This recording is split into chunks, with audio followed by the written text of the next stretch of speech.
Hello there, hello there, hello there, hello there. Welcome back to the Agostino Zinga show with your host, Agostino Zinga, and this is episode number 964. That's Nuevo Seis Cuatro. Nuevo Seis Cuatro with your host, Agostino Zinga. How you doing? How you feeling? How you doing? How you feeling? Great. Okay, cool. Good to know. Good to know. Good to know. I'm feeling pretty okay. I'm on the mend. Another help update at the beginning of the pod. I know some of you guys are on the edge of your seats waiting for my health updates. Well, I'm feeling much better now. I've just about finished my last course of antibiotics. I've got I've got one more pill. Oh my god, one more pill left. I had to take them 3 times a day for 7 days, or for the past 7 days. And I've only got one pill left to consume. One pill left to consume until I'm back in the land of the living. Until I'm back in the land of the living. I'm so happy. I'm so glad. And this time around, unlike in previous years when I was a flipping skagged, right? When I was a flipping skagged, crackhead, and a loser, and a reckless person, I probably would have never finished my course of antibiotics on the straight and narrow. I probably would have, indulged in some drinking, in some drug taking, in some other extracurricular activities, and negated the benefits of the antibiotics. But the older you get, the more respect you have for your body, the more humble you are when you're ill. So this time around, I made no errors, no mistakes. I stuck to the course of antibiotics. My head was down, focused onto it, and now I've only got one more pill left. I'll probably take it at the end of this podcast. When I finish this podcast, I'll probably do a celebratory popping of the antibiotic ready to go. But it's only the beginning of my journey because I still have to go get my teeth cleaned because the person said I've got some build-up of plaque in between some of my teeth where I haven't been able to get in there with the little jet wash or the brush. So I have to clean them properly. I think they told me I have to go to like an anesthesia, not something. I forgot what the term is. Is it anesthetist? Hypotizin? I don't know. Whoever it is in charge of cleaning your teeth. It's a completely separate job, which I didn't know as well. That goes to show you just how lazy I've been in terms of getting my teeth looked after or checked over by dentists. I didn't know it's a separate job. I just assumed if you studied to be a dentist, you studied to do everything. But I guess it's a separate job if you're the person that cleans people's teeth and gets all the plaque away and shit. So that's what the person advised me to do. Then second, I need to remove one of the top teeth at the back somewhere that was broken and cracked. I need to remove that, and then I need to fill in my root canal that I did at the bottom. One of my bottom teeth towards the back, there's a hole in the top there because obviously that tooth cracked as well, but they need to do a root canal. They did a root canal, but they didn't fill in the top because at the time they did it, the guy ran out of time. He had another appointment coming up right after, so he couldn't get me done. But I'm happy so far. We are on the mend. We are on the mend. We are on the mend. We are on the mend. It's just, for me, it's just surprising just how debilitating a tooth infection, a gum issue can be. Honestly, I was in bed for like the last 3.5 weeks, I feel like, or even 2.5 weeks. I like had the symptoms of having a cold. I felt so groggy, and it was just to do with my tooth. I think I equate, if I had to compare, I'd say having tooth pain, having toothaches, having issues with your teeth, dental issues, gum issues, whatever. I think is akin to like having stuff to do with your internal organs, like your stomach or whatever, like gut issues. I think those things are way more, in my opinion, those things are way more painful than having like a wound, like a cut, or like a breaking of the bone. I feel like having issues with it because the gum thing and the tooth thing is properly debilitating pain, honestly, to the point where you can't move. Like if you fucking get a toothache or your wisdom tooth is got whatever that happens, you know how it is. That shit hurts so much. That shit hurts so much, bro. Like it's so humbling. It's so humbling. I couldn't even try to fight it. I couldn't even try to push through it. I had to just listen to my body and go. And of course, because those things are not cheap, I had to pay extra money to kind of get that done. And I've got so much. It always comes at the worst time. But you learn your lesson. You're going to live and let live. But Jesus Christ, dentists are expensive. It's the one thing the NHS covers, but it's not easy. So to get on the NHS dentist list you have to kind of call ahead. And most dentists in my area are not taking any new NHS patients. So if you want to get checked over, dentist-wise, you have to go private. You know, they kind of back you into a corner. You just have to go private. There's no other thing. And when it comes to the teeth thing, it's not like having a rash where you can just leave it for the next day. If you have a tooth pain, you want it done now. You want it sorted right now. You don't want to wait any other day or any more days because you know you're going to be in even more excruciating pain. So I'm thankful it's over. I'm thankful we're kind of approaching the finishing line and I can then go to the next stage. You know, I'm kind of looking forward to getting all that sorted out sooner rather than later. And like I said previously, it's also gave me a newfound realization that I'm never going to go to Turkey and get my teeth done. If I do end up wanting to get a Hollywood smile, I much prefer to work with what I have, get Invisalign. Maybe, you know, if I need to kind of get some upgrades in terms of covering whatever, but I'm not gonna go somewhere and get my teeth sanded down and get that's not happening.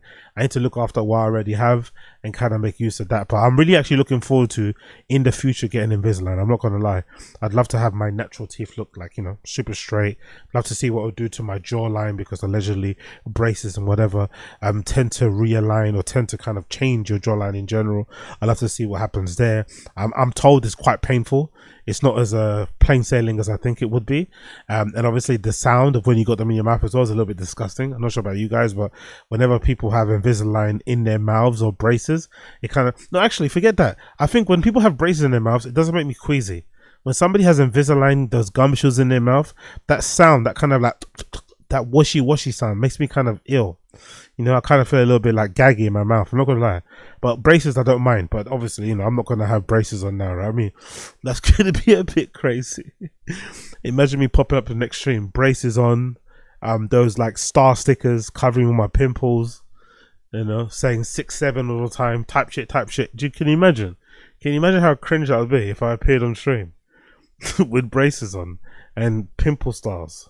Or sticker stars, you know, or pimple stickers. Yeah, pimple stickers all over my face. Painted nails. type shit. That'll be fucking brilliant. Anyway, we got a jam-packed show for you today. Sit back, relax, grab yourself a drink. I've got a little bit of an Evian left, nothing crazy. I know it's Friday night, but I've got nothing crazy going on. A bit of an Evian left I'm going to be sipping on. So big up everybody else for what you're sipping on too. Big up everybody watching this show live as well. Big up Chris Mack, I see you in the stream chat. If you have an infection on the gums around the tooth, sometimes it takes a Novocaine not to work right. Yeah. Big up Chris Mack. Yeah. I've had all types of pain, my friend. I've had all types of pain. But I'm glad it's over. I'm glad it's soon it'll be over. Soon all those pains will be over. Talking about pain being over. Large up task. So I'm sure some of you remember I was bigging up and talking very well about this TV series called Tazs, which I'm sure some of you may have watched, some of you may have seen. And the finale happened the other day, or the other week, sorry, that I checked out, and I really enjoyed the finale. I enjoyed the finale because for once, right, these type of shows usually don't have good endings. These type of shows usually don't have good endings. So it was quite refreshing for once to have somewhat of a good ending on this type of show, because the show is heartbreaking, man. The show is utterly heartbreaking. And in case you haven't watched it, Task essentially follows a police officer who, I think if I'm mistaken, is in the FBI. He then quits to go and become a priest, but then he then stops working in the FBI because he has a family tragedy. That means he wants to take less time working, you know, big cases. But then the town that he's in, there's been a spat of robberies. And these robberies have been occurring to drug dealers. Drug dealers have been getting robbed, and you know, and then one particular robbery goes wrong, and one of the robbers dies, and that kind of explodes the case and makes it kind of, you know, statewide news. And then this somewhat soft retired detective is kind of entrusted with the task of putting together like a small team to investigate and eventually arrest and bring to justice these bank robbers or these drug dealers, these drug dealer robbers. And obviously the drug dealer robbers happen to be guys that you want to root for, because one of the guys in particular, he's essentially wanting to do all these like robbing of the drug dealers so that he can make money to kind of get his family out of poverty, make his family, allow his family to move somewhere nice, get a nice crib and shit, and kind of do right by his brother's legacy, who we find out passed away and was murdered by a biker gang that he was in. And the guy kind of wants to rob the biker gang to kind of get back revenge on his brother dying. But there's all these other little stories happening at the same time. One of the most heartbreaking stories is this lady here. I forgot her name in the series, but this young lady who's essentially one of the robbers' nieces, if I'm not mistaken. Her dad was the robber's brother, who unfortunately was murdered, and she's kind of like the mother of the house, for lack of a better term. But she's really young. I think in the series she's meant to be like 19 or something, and it's really tragic, this story, because it tells her story of like being somewhat trapped. She's like a young girl. She wants to go to college. She wants to live her own life, wants to have her own independence, have boyfriends, maybe settle down one day, get a job, whatever, just to live her life. But she can't. She kind of feels guilty about leaving because her siblings, are currently in a situation where their dad is like, going a bit nuts as well. So their dad, which is her uncle, is going nuts. So she doesn't want to leave these kids by themselves to like suffer in that household, but she also wants to live her own life. But then her uncle obviously does this one more big drug deal that eventually leads to them, getting exposed, and it brings more heat on them. And then this girl's obviously, she's not dumb, and she realizes that her uncle is in trouble, and she's getting really upset because she knows that if her uncle gets arrested or something happens to him, she's gonna have to stay at home by force, because she's thinking of like moving away and going to college or getting a new job. So it kind of is really tragic when you hear about her story, because it feels like she's stuck and she can't go anywhere. And weirdly enough, I think all the characters in this TV series have an element of them being stuck. That's part of it. Every character has an element of themselves being stuck. And the story kind of, talks about how they try to unstuck themselves from their trauma, from their pain, from their life experiences. And it's all kind of interweaved narrative. And I really enjoyed it. I'm not going to lie. And for once, these series, like I said in the past, they wouldn't have ended as great as these kind of ended. They kind of ended in a little bit of a cliche way, but I did like that the people that you were kind of rooting for kind of, survived, and they would kind of, and you could imagine them having a new life now, especially towards the end with the little twist that happened, right? And I really enjoyed it. I really fucking enjoyed it. I think there's like 6 or 8 episodes, one of them too. Recommend you check it out. I'm pretty sure it's a HBO show. Really, really, really, really good show. Let me actually tell you some of the cast, so maybe you can get an idea on what it's about. But so far, I've enjoyed it. Hopefully they just leave it at that and don't make a season 2.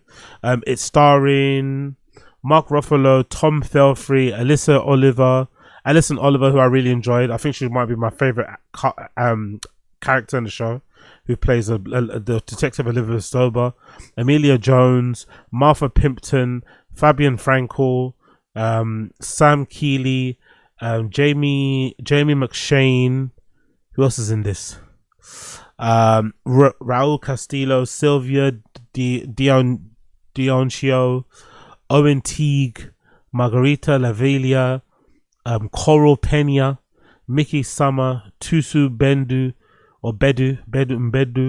Elvis Nolasco, Merel Enos, Brian Goodman, Ralph Sabaj, and Isaac Bankhole. But honestly, I recommend you check it out. Really great series. Tazs season 1 available now. I'm pretty sure on all your digital streaming platforms. I watched it. What did I watch it on? Oh, I watched it how I watched it, but check it out. It's really good. It's really fucking good. Another thing that was actually quite decent, but didn't really end with anything, was this thing called fucking House of Dynamite. Have you guys seen this? It's available now on Netflix. It's a really decent movie, but it kind of, ended on a bit of a whimper. Nothing really happened. And essentially what it follows is, it's like 24 hours in the day, basically, I think, if I'm not mistaken, of a nuclear missile going off. Nuclear missile going off. The Americans obviously noticing it, and them trying to come figure out who's basically launched the missile. Was it North Korea? Was it Russia? Was it China? Or was it somebody else? And throughout the entire series, you get, like, if I'm not mistaken, I think it's 3 point of views So you get the point of view from somebody that works within the the intelligence services, somebody that works in the White House, the president who's played by Idris Elba, and somebody else. So you get like 3 different point of views telling the same sort of story, and you kind of get to see how they reacted from it. And it's really enjoyable, really fucking. I didn't even mind, because sometimes obviously they repeat the narrative, they repeat the kind of the plot point, vis-a-vis all the different point of views that they switch from. So in the beginning, I think they show you the point of view of this lady here. I forgot her name. They show you, I think it starts off with this point of view from the lady called Rebecca Ferguson, who plays Olivia Walker. So no, sorry, I lie. It starts off from this one. It starts off from this point of view from this actor called Anthony Ramos, who plays like a soldier in the army who's looking after a base where they kind of monitor missiles and shit. So you get to hear it from his point of view, or see it from his point of view. Switches to, I think, Rebecca Ferguson's point of view, character, then to Idris Elba and a few other people there. So it's a really decent idea what they did. I'm not going to lie, I kind of enjoyed it, but it's really annoying because you never get to see what happens at the end. Like, so you get right up until the missile's about to detonate or land, and I think in the story, no spoiler alert, apologies, spoiler alert, but the missile, wherever it would launch from, although they tried to intercept it or tried to knock it out with other missiles and shit, it didn't. They missed, and it was about to hit Chicago and basically eviscerate the entirety of the state of Chicago for the most part. So they're having to kind of like manage that whole situation, but you never actually see the missile hit anywhere. You see it detonate, but it does kind of get right up into the last few seconds, which I think was a bit dumb, unless Netflix are doing this on purpose in order to launch a next series, a next movie. Because this is not a series, by the way, it's a movie. So maybe this is their way of doing it, but it's a bit frustrating because this may be one of the first semi-decent Netflix movies, like actually decent one. Like the list of characters and cast members, or actors is incredible. I think they are really the stars of the show, if you really be honest. I think I was surprised. Idris Elba plays a pretty decent politician, or pretty decent president. Idris Elba has the ability to play a politician, I'm assuming.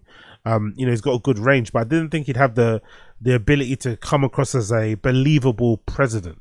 And he did, actually. I'm not gonna lie, he came across as a very believable president, but everybody else really did a really good fucking job. It's just a shame we never got a chance to kind of, have a conclusion to the story. Like, and I don't really know why, because we could have easily had a little bit of a taste of what was going on, but maybe there is a plan to have a second movie. But I would recommend you watch it anyway. It's enjoyable for what it is. It's enjoyable for what it is. Talking about things that are enjoyable. Sam Altman of OpenAI fame recently went on Twitter actually and announced to the world this series of tweets that says a tale in 3 acts, and it features screenshots from Sam Altman confirming that he has cancelled his reservation for the Tesla Roadster. Now, most of you guys know Tesla Roadster was announced. This version that he reserved, I think they might have announced this like 7-10 years ago, Tesla back in the day, and it was going to be the fastest sports car ever. It was going to do this, revolutionize the game, and they had reservations, pre-orders, available on the website on the day that it was announced. At the same time, I think they announced the Tesla Semi, and the idea behind it was that if you put down like $5,000 or something, I forgot how much it was, you would have, obviously you would have the advantage to get one of the first Teslas when they eventually then rolled out into manufacture. But of course, they never got around to manufacturing them. No idea why, to be honest. They had never really explained why it's taken so long to ship the Tesla Roadster, but it hasn't shipped yet. And I think now, thinking back to MKBHD, he was the first prominent figure to announce on social that he cancelled his Tesla Roadster too. And I think it might be 50,000. I don't think it was 5. I think it might be 50,000. I think the deposit for the Tesla Roadster pre-order might have been 50k, because I remember MKBHD saying, look, I could use that money to do other things.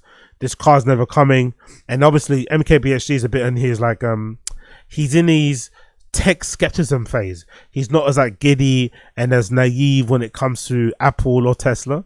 He kind of looks at them with a bit of a side eye now, and he's a bit more harsh when it comes to judging them and their promises, and he doesn't really believe all the smoke. So he was very prominent and very loud in saying, hey, I'm cancelling my Roadster reservation. This car's never fucking coming.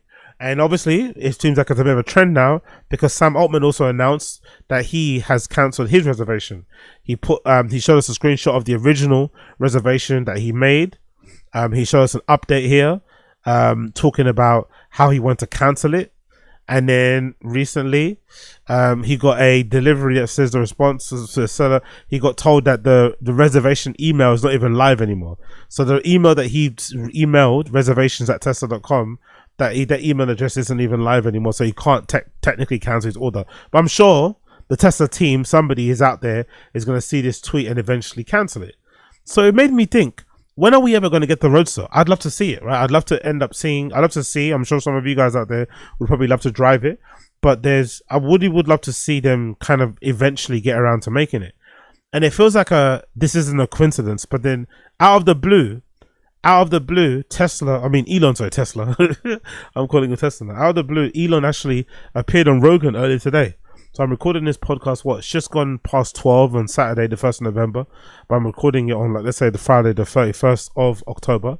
And Elon Musk has just appeared on Joe Rogan Experience and sat down and actually given us an actual update on the Tesla Roadster. So it is about to come, pause or not pause. And he has given us some hints that the Tesla Roadster could be some version of a flying car. Now, I've heard this being intimated before online, rumors swirling, mostly from what Elon has said over the years, trying to piece the bits of information together. And from what I could understand, when he says flying, the last time that I remember them people talking about it online, it meant that the car's going to have some sort of propulsion system, exhaust, something, maybe the speed at which it kind of goes, which will allow it to kind of like temporarily levitate off the floor. You know, so I'm not too sure if that's because of aerodynamics. I'm not too sure if that's because of the propulsion system, but there's going to be something that's going to allow it to temporarily kind of like, rise above the surface, all four wheels. Now, I do remember there was a car. I think there's a Chinese, I don't know what the brand is. There's a Chinese car manufacturer that has made these really cool sports cars, right? Luxury sports cars. And I do remember seeing a review of it on YouTube where this Chinese car brand had the ability, designed a car that had the ability to kind of jump over potholes. Like it can actually jump. Like it kind of bounces the same way like a Maybach truck kind of bounces. So I wonder if that's what he means or something else. But this is the clip of Elon talking about the big ideas or the big presentation that's going to be coming with the Roadster. And he told Joe that most likely they may be able to announce this at the end of the year. And he also told Joe he can show it to him. So it does exist. It seems like it doesn't. I know Elon loves to lie and loves to exaggerate and loves to maybe, hope for the best when it comes to his deadlines. But he did tell him, hey, I could show you privately.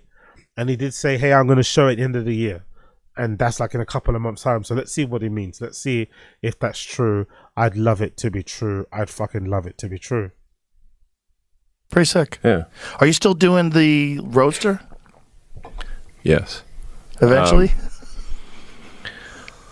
We're getting close to demonstrating the... By the way, who cut Elon's hair, bro? Who cut Elon's hair? Did he cut it himself? That haircut is absolutely horrendous. Who cut my guy Elon's hair? That trim is diabolical. I did see some people on social say that did his son cut his hair? The son that's got that name, it looks like a fighter jet. Did like, because that haircut is absolutely insane. Maybe one of the most insane haircuts I've seen in my entire life. Like, this guy's the richest man in the world, and he has a trim like that. Jesus Christ. The prototype. Like and I think this will be... one thing I can guarantee is that this product demo will be unforgettable. Unforgettable. How so?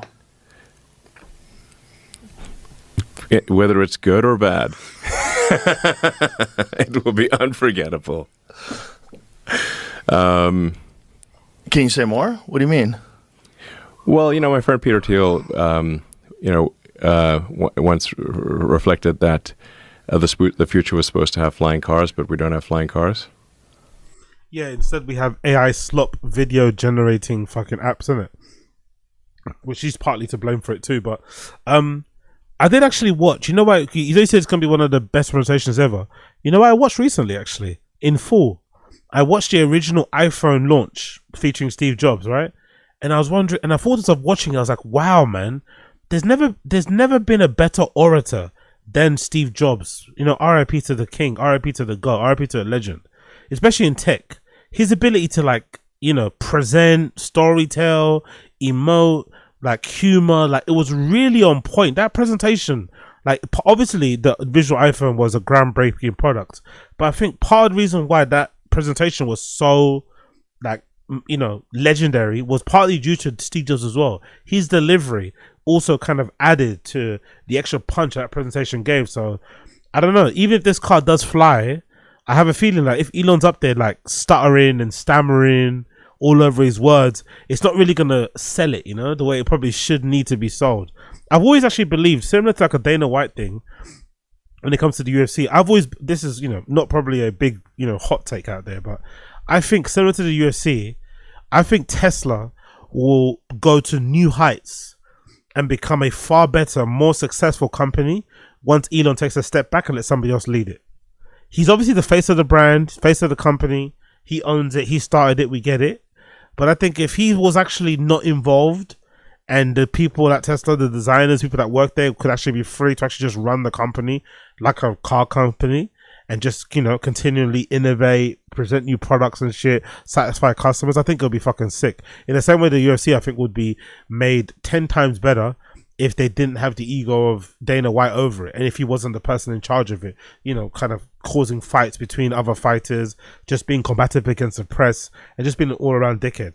I feel like those two guys, although they're very important to the success and to the start of their respective companies, I think both companies would be made much better if both guys stepped aside and allowed somebody else, especially in Elon's case. If he just had somebody else presenting, if he would just allow somebody else to be on stage presenting at Tesla presentations, SpaceX presentations, Boring Company presentation, it would literally, I think, change the way those companies were perceived. It really would.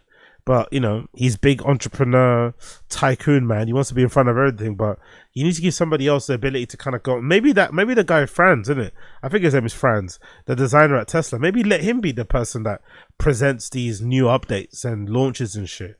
Because people kind of like him. They don't really like Elon too much. So you're going to be able to fly? Well, I mean, I think if Peter wants a flying car, he should be able to buy one. So are you actively considering making an electric flying car? Is this like a real thing? Well, we have to see in the demo. Yeah. So when you do this, like, are you going to have a retractable wing? Like, what is the idea behind this? Don't be sly. Come on.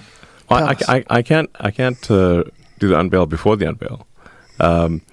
But tell me off air then. I think it has a shot at being the most memorable product unveil ever. It has a shot. And when do you plan on doing this? What's the goal? Hopefully before the end of the year.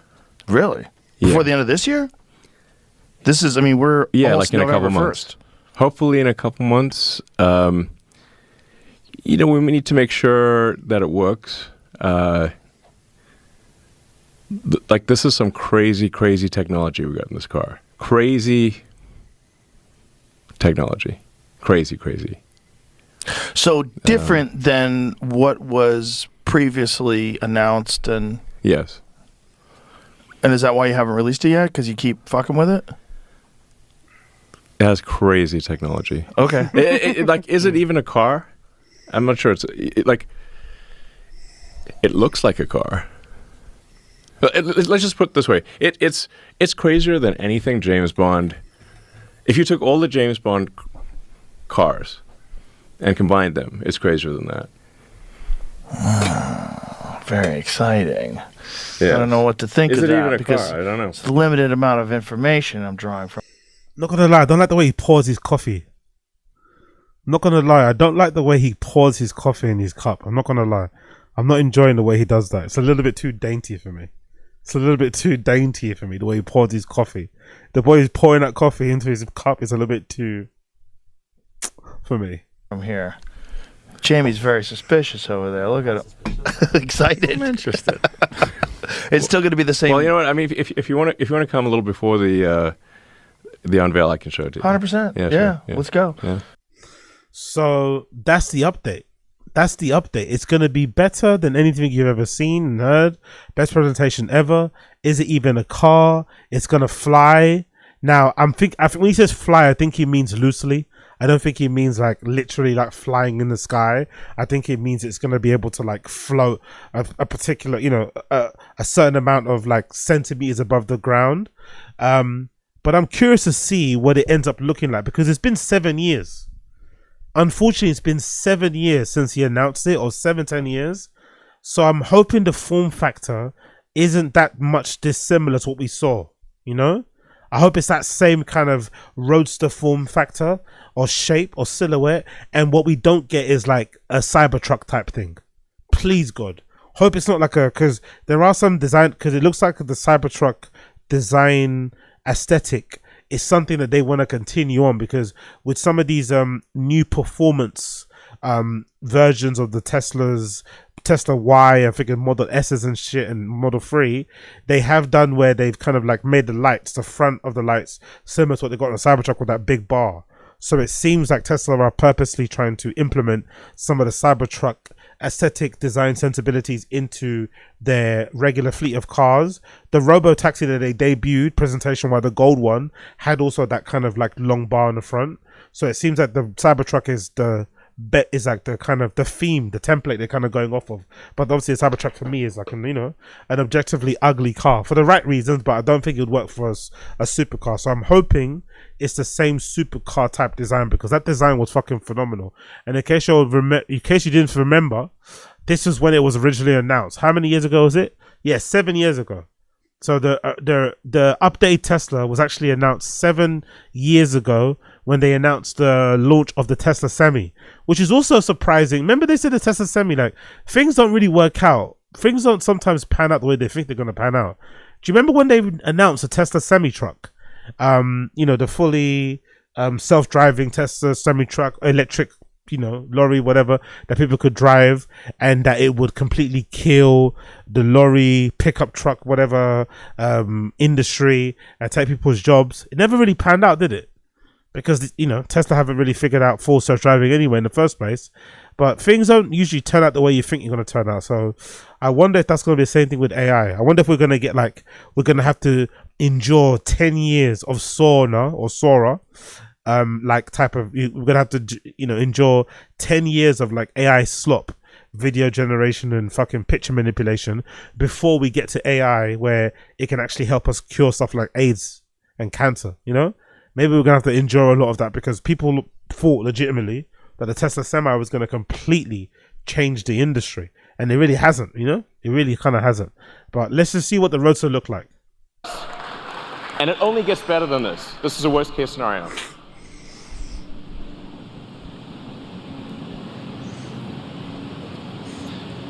Now, a Tesla truck considered by itself beats other diesel trucks. Let's discuss further. Wait for that plane. Economic again. Fast forward a bit. The Tesla. Thanks.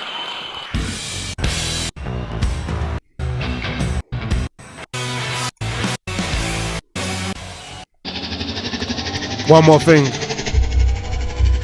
That was Tesla's one more thing, man. I wish we don't really get one more things anymore, innit? Because I guess in this new digital media age that we live in, social media being the way it is, rumors get out, innit? So even Apple can't really, all of Apple updates recently have all been leaked prior.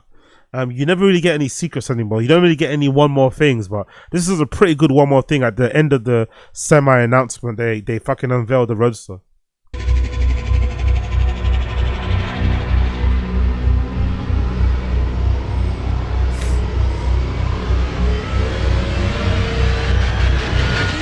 The plaid.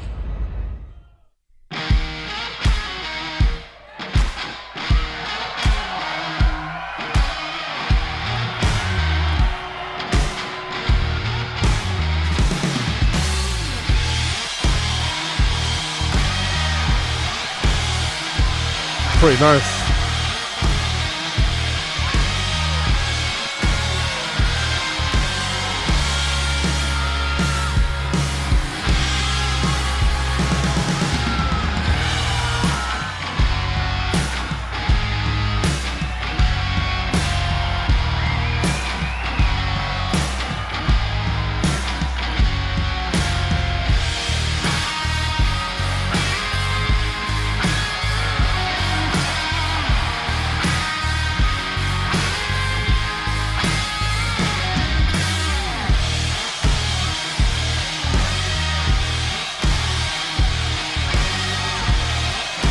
That's a pretty good unveil, isn't it? Come on, that's a pretty good fucking unveil. And that fucking car looks fucking beautiful, doesn't it? It looks like a mix between like a Ferrari, Porsche, you know, kind of hybrid type of thing going on there. It looks fucking phenomenal. 2-seater, really low to the ground profile, incredible lines on the side, the really sleek headlights, the alloys, the exposed fucking disc brakes. Like, come on, bro.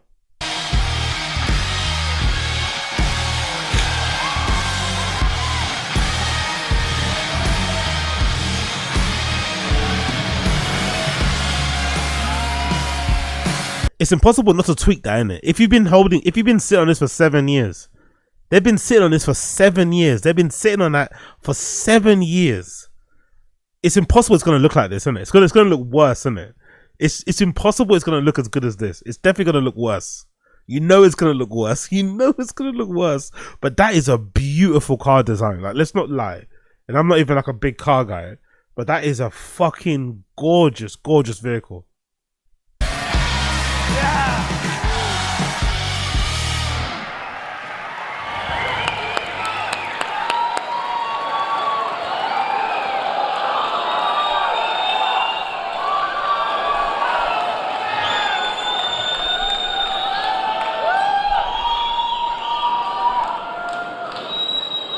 So it turns out there was some cargo in the truck. There's some cargo in the truck. We thought we'd bring it out. We started Tesla. We started Tesla with a sports car, Tesla Roadster.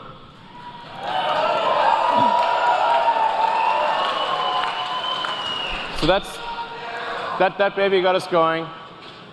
It was the foundation of the whole company. It was the Tesla Roadster. People have asked us for a long time, when are you going to make a new Roadster? We are making it now.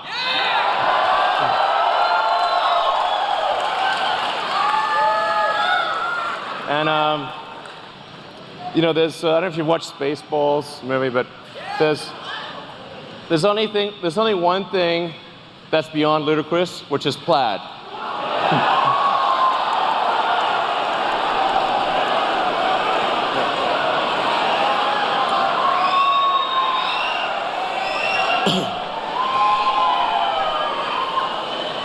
So the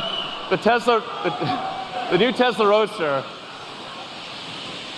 will be the fastest production car ever made, period. Look at that. Allegedly, at the time of them really announcing it, they said it would go from 0 to 60 in 1.9 seconds.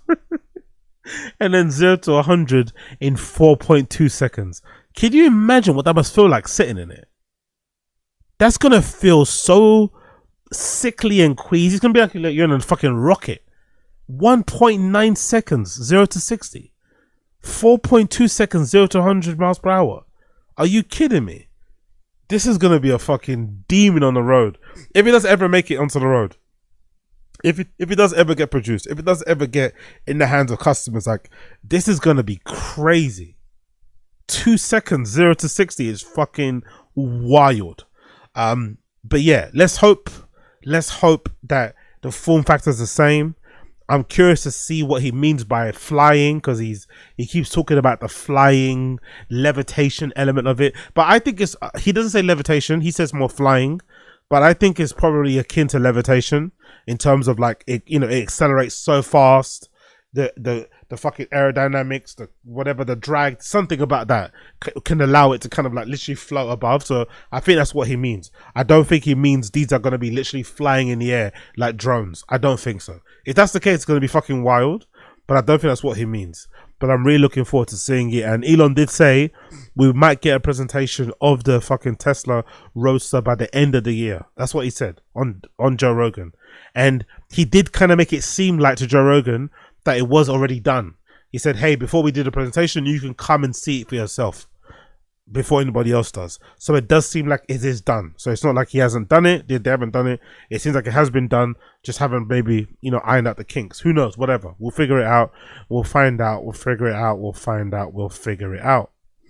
Talking about finding out things.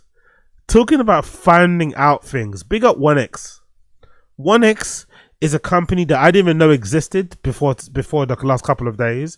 And they out of nowhere announced the launch of Neo, the home robot. Out of nowhere. Most of us, myself included, have been keeping an eye on what Tesla have been doing in terms of their autonomous robot and shit. And those advances going on over there, but we haven't really heard any updates in terms of deploying these robots across the world. I think for the most part, the most kind of advances in robotics I've seen have been those machines or those robots people have at home that can vacuum your apartment and stuff, and they can kind of go around your whole entire flat without any assistance, using kind of lasers and radar and whatever and cameras and shit, and the odd bits and bobs. But you haven't really seen anything else kind of development. So it did seem like we were kind of far away from ever getting to a place where we had the ability to have a robot that could assist you, in terms of with household chores, in terms of being deployed in the workforce or whatever. We're far away from that. I know there are some autonomous self-driving robot drone things. I know DoorDash is kind of developing one at the moment. Amazon have had one for ages. There's a company in China that has this drone that picks up people's delivery orders and drops them in the park, and he picked them up and shit. So there's some developments, but I have not yet to see a fully kind of humanoid robot in this type of way. So big up 1X for just deciding to jump out there with an idea. It's not fully fleshed out yet. There's still some, there's a bit of skullduggery, sneaky tech speak and kind of embellishments in terms of what it can actually do. But I do love the idea that there's a tech company out there that isn't just okay with making products for the now. They're trying to make products for the future, and they're trying to allow us to kind of look like we're living in the 2020s, because for some reason our tech and everything else going around doesn't really feel like that at the moment. I can't wait till we get to a point where we have a fully glass kind of iPhone and shit. But for now, I'll rest with this robot. So this robot got announced. It's called the Neo Home Robot, and it's kind of swept all over social media, and it's going to be launching allegedly sometime next year. And it's going to be 20 grand if I'm not mistaken, or if you can't pay the 20 grand for it outright, it's going to be available to have for £500 per month, a subscription type of service type of thing. And it's meant to assist you with home chores, built-in AI, all that malarkey. So this is a presentation of it. Let's play a bit of the presentation. I'll react alongside it. But I thought it was a pretty cool idea, and I really cannot wait to see how they kind of end up bringing it to market. Hopefully it does come to market. Hopefully it's not just an idea that's been made by some startup guys and never kind of makes it into manufacturing. Hopefully we do get it in people's hands, because I'd love to see how it kind of works in real life. My name is Bernd, and today we're launching Neo, our humanoid for the home. Neo, the robot, Nini. Let you live with it. Yeah. You just not telling me? Well, what does it do? Like my chores, I just leave and I come back and they're all done. Are you kidding me? No.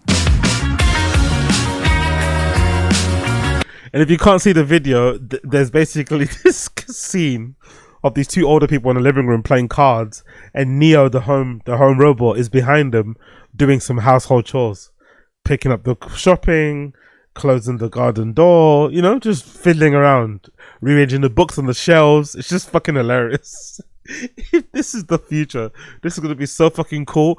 But it's going to be funny how people are going to use it, because people are going to do some some fucked up shit. I've got a feeling people are not going to use this bot the way that this company think they're going to use it.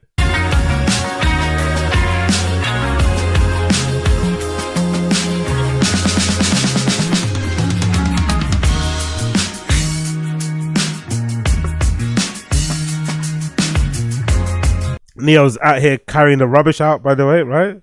as you're sitting down in your nice, amazing house, Neo's taking out the rubbish. Taking out the rubbish so you don't have to.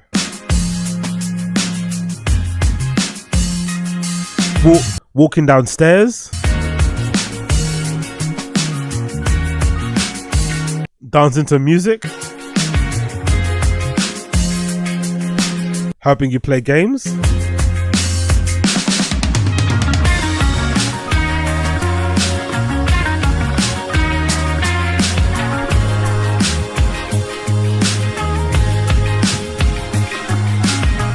I'm not gonna lie, I think the art direction and the creative direction around this is really well done. They found a way to make this feel human and to not make this feel like robotic. It doesn't feel creepy. I'm not just, maybe I'm a bit of a, tech fucking enthusiast and geek and glazer, but I feel like they've done a really good job with the aesthetics of the video, the creative direction behind it, the music choices, everything, the models they chose, the scenarios, the playful nature of it. It doesn't actually feel like a robot. It feels like it feels fun, if that makes any sense. It feels really fun. It feels really, chill. It doesn't feel as scary as it probably should be, It probably should be way scarier. It should be way scarier, but it doesn't feel like it.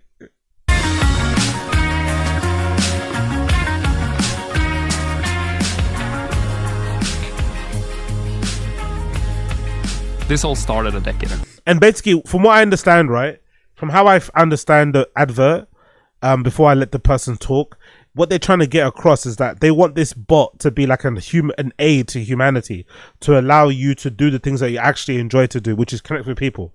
So everyone there is connected. They're playing games. Someone's watching somebody play a video game. People are going on picnics.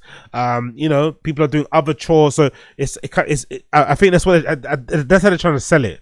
They're trying to sell it in a way of like, hey, this is expensive, I know, but it's going to allow you to have more time to spend it with your loved one because time is precious. Blah, blah, blah, blah, blah. So it's an interesting way to sell a humanoid bot, instead of making it like seem scary and shit. It's like, hey, this can help you have long and deep lasting connections with your friends and family. This can allow you to maybe go and travel more, whatever, which I think is a little bit naff, but it's just a good little way to kind of tell that story. Working really hard on making what is Neo a reality. But to me personally, this started when I was like 10 years old. I grew up reading these beautiful books and watching these beautiful sci-fi movies where the future was all about how we as humans, we really focus on the things that matter to us. Rosie the robot would be ensuring the family had time, or Data would help humanity explore the galaxy. And I really hope that when you get your Neo now, we can help give you back some of that time so you can really spend it on what you feel is very meaningful to you.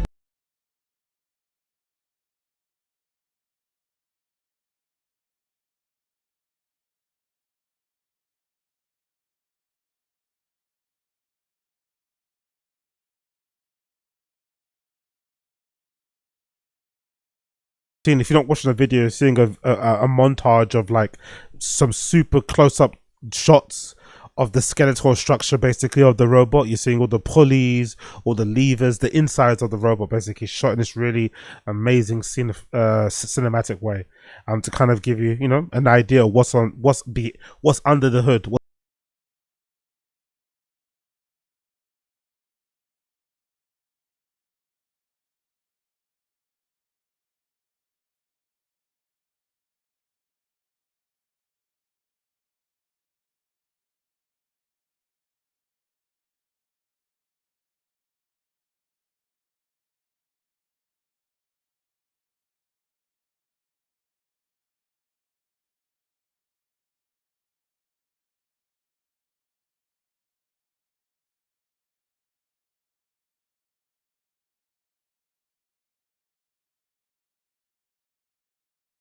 Shot, and it comes in 3 different colors. You can get it in this like sand color, this like gray sand color, there's a blue color, and there's a black color. For sure people are going to be putting like grills and shit on that black one, but yeah, there's 3 colors and shit. Neo is a humanoid companion designed to transform your life at home. it combines AI and advanced hardware to help with daily chores and bring intelligence into your everyday life. Neo was engineered from the ground up for safety. Its tendon-driven body is quiet and lightweight. Its low-energy motions make it uniquely safe for you and your home. But safe doesn't mean limited. Neo's hardware comes packed with features like... So it's 5'6" in height, which is quite tall to be fair. It's quite a big thing. It's quite big. It's 66 pounds in weight.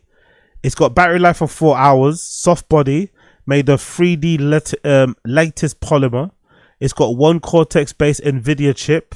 22 DOF, human level hand dexterity. What else? It can lift up to 150 pounds. Fucking hell. It can carry 55 pounds. Wow.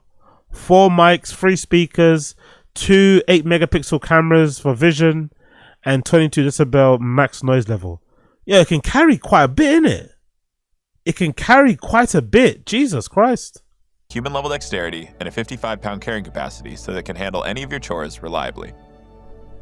We also worked really hard to make Neo's design friendly and comfortable to be around. Each Neo comes with a machine washable knit suit, a head, and shoes that you can customize to fit your style. The shoes look really cool, I'm not gonna lie. The shoes kind of remind me a little bit of Jerry Lorenzo Fear of God type shit.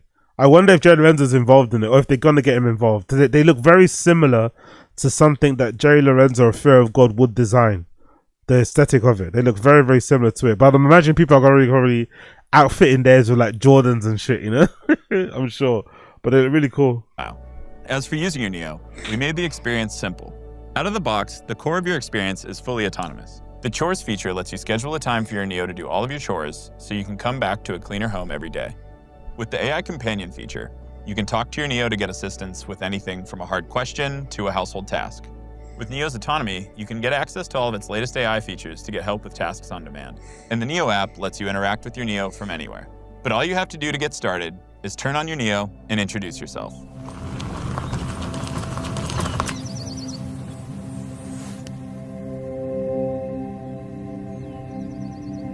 Hey, I'm Neo. I'm here to help around the house. What's your name? Harry. Nice to meet you, Harry. When you have a question or want something done, just let me know. Hey yo, he is way too close, I don't know. Aren't they like way too close? Like, how close you want to like back up a little bit, bro? Give Neo some space, brother. How close you want to be? Like, wasn't that man a little bit too close to Neo? Like, back up a little bit, brother. Man was mad close. Like, back up, back up, back up, back up. Back up slightly. Give Neo some space. Harry. Nice to meet you, Harry. When you have a question or want something done, just let me know.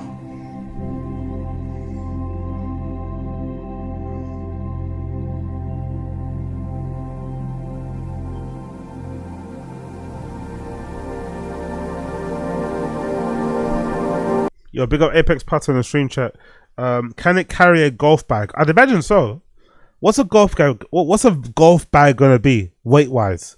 I never played golf, but I'd imagine it's probably not gonna be anywhere over 50 pounds, right? A golf bag might be what, under 20 pounds? It can easily carry that. That'd actually be pretty good. We built the chores feature to give you your time back. You give your Neo a list of chores, you schedule a time that you want them done so that you can focus on what matters to you while your Neo does the rest. You can schedule chores by either talking to your Neo or using the app. The way it works is you schedule a time that works best for you, and then you create a list of chores. Whether it's something more specific, like watering the plants on Tuesdays, or something more general, like tidying the house, your Neo will get it done at the scheduled time. The cribs, man. Where did they go to film this, by the way?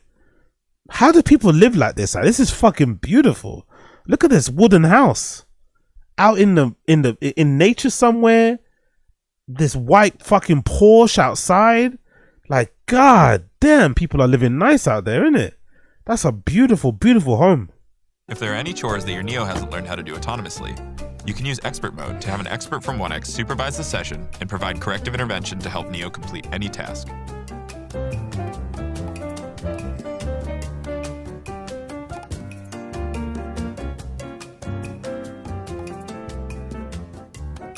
Wow. Clean the bedroom. Anytime you're away from home and you want to see what your Neo's up to, You can open the app and see directly from Neo's point of Do view. the laundry. Wow.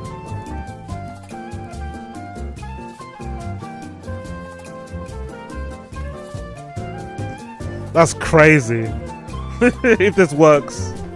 Empty the dishwasher. Wow. Tidy living room. Clean bathroom.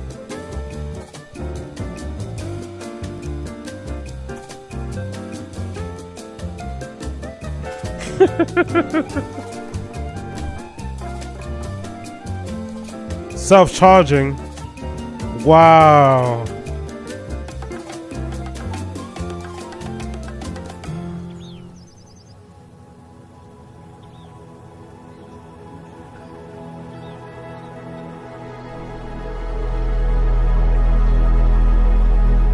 Companion. Can't seem to find my glasses. Is this paprika?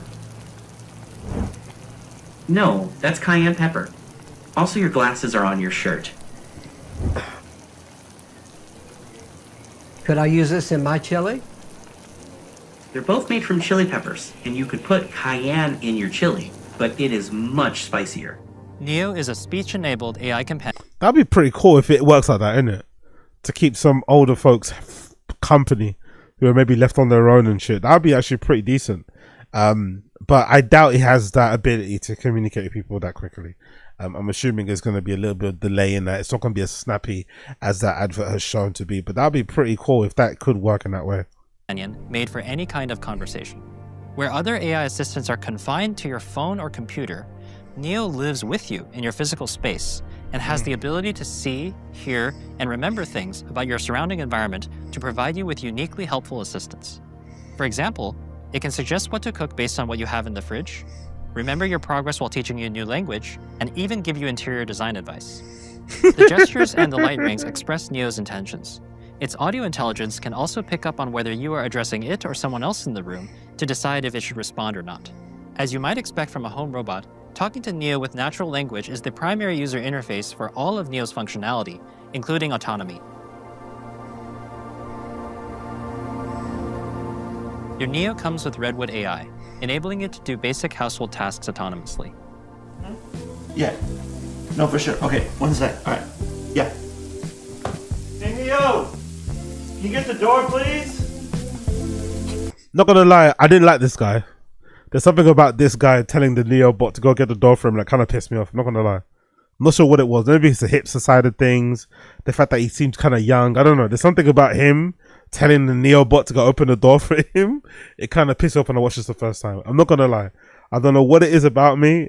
Maybe Neo is one of my ancestors, but I felt a visceral anger when that guy that was fucking, you know, chopping up his fucking shitty munch was telling the robot, just open it yourself, fam. You know what I mean? Like, but anyway, I digress.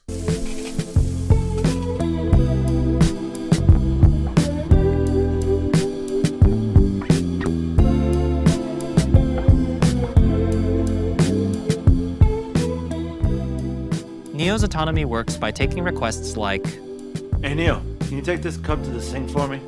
and breaking it down into simple steps, such as walking to the person, grabbing the cup, and then walking the cup to the kitchen, and then putting it away. Neo's autonomy improves with diverse data and real-world experience.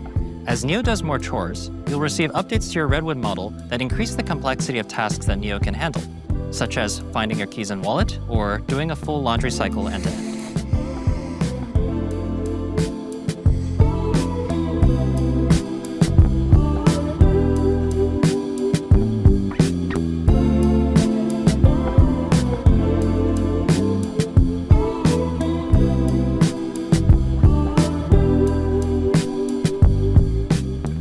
Eventually, Neo will become fully autonomous, capable of helping you with anything around the house.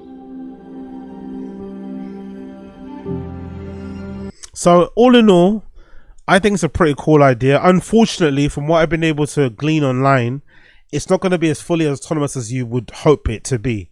There are some caveats. So, first caveat is that they are not trying to hide, which I like actually. I like the fact that this company isn't trying to hide the fact that this will be operated by teleoperators. So when this eventually launches next year, which hasn't, there's no like retail versions available to buy just yet. These are all demos. But once it actually is put into manufacturing, this launches sometime next year.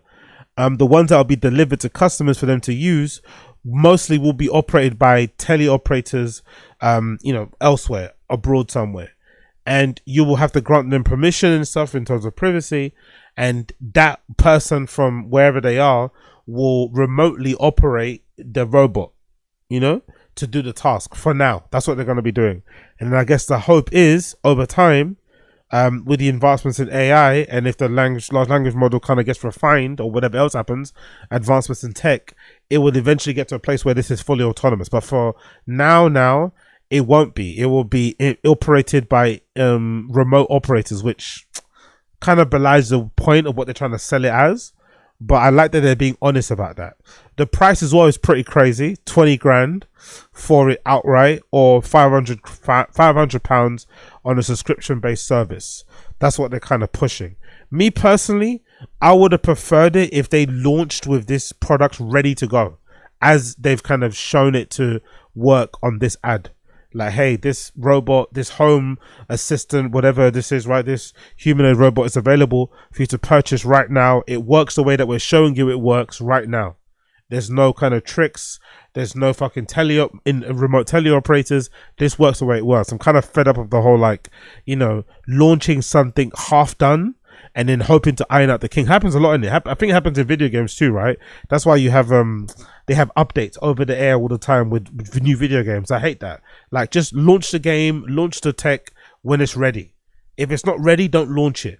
But then I guess the reason why they're launching it this way is because they probably ran out of money. Having worked in startups myself, having been and still am a bit of a Silicon Valley geek and nerd and follower of all tech and startups, I do know that a lot of these companies, some of them for the most part, the difference between making it and not making it is having cash flow. It's having runway. It's having the ability to kind of, could continue on for a few more months, a couple more years. So I reckon the reason why they launched it this way was obviously guaranteed they get some money in the coffers with pre-orders, and to maybe hopefully attract some attention, attract some eyes, attract some investment from other investors to kind of keep them going and keep the lights on in order for it to launch properly next year. That's probably why they did it, because I would have preferred it just to launch the market ready. But I do like that they're pushing it. They're challenging people. And why this is good for the consumer, me and you, is that eventually, because this is the first to market kind of in a way, they're kind of, pushing the home assistant robot type of thing. It's going to force other companies who are working on them to push forward their launch dates as well, and to try and get them out there soon, because they want to, get their heads out there, get their brand out there, so people know that what they're doing. So, and obviously they will all be competing against each other to make the best humanoid robot, and they will eventually get the best one out of some of them, but they're going to all compete for everyone's attention in dollars. And because I'd imagine this is not like this isn't a space where people can buy many of these. You're probably going to have to buy one. So people are going to make sure that when they launch it, it's going to be ready and ready to go. So I can't wait to see how Tesla responds to this, how Boston Dynamics responds, and all these other companies going forward. Maybe even Anduril, right, the weapons manufacturer, they might even announce one. Who knows? There's loads of things going forward that we can wait to see. So I'm really curious to see how this evolves. But this does look fucking phenomenal. It does look really fucking phenomenal. Really fucking cool. The inner geek, the inner nerd inside of me is probably doing backflips right now, and I can't wait to see how this kind of progresses going forward. But the funny thing is about this is that everybody's talking about these bots as being like a thing that's going to allow you to have more time to do the things that you enjoy. But unfortunately, that promise is not going to be reality. Most people, if they get this, are just going to spend more time on their phone. That's a really sad thing, The really sad part about this is that this bot won't allow people to finally take up art, to finally maybe do an evening course, to finally maybe go on that hike, go on that trip, blah, blah, blah, blah. It's just going to make people doom scroll even more than they do already. That's what it's going to do. It's just going to increase more times that you have your phone in your hand, which is the really sad part about it. But one of the funny things I've loved about this has been the memes. The memes regarding this has been pretty funny. I'm not going to lie. The memes regarding the Neo bot have been pretty cool. There's this meme, right? I only had the Neo bot for one day. Can I get my 20k back, right? The dog's bit bite it and fucking chewed it all up. Which I'm also curious to see how that bot responds to dogs and pets and shit. By the way, that'd be an interesting test. Was it theory? What people are saying, the independent what? Neo operators will make money through identity. Okay, cool. Let's see. There's some other bots here. Look at this purchase history. I love this, by the way. Look what someone did on Amazon. Ordered a new Neo bot by One Tech. Can't wait to try it. And somebody did a fake screenshot of an Amazon purchase history. You've got the Neo bot arriving on Friday. You've got this fake, silicone boob thing that they're gonna put on it and a wig. So I guess people are like, making it known that when they get their Neobot, they want to customize it so they could, do some adult stuff to it, which is fucking stupid. There's another really funny meme where someone's made a Neobot in the shape of a woman.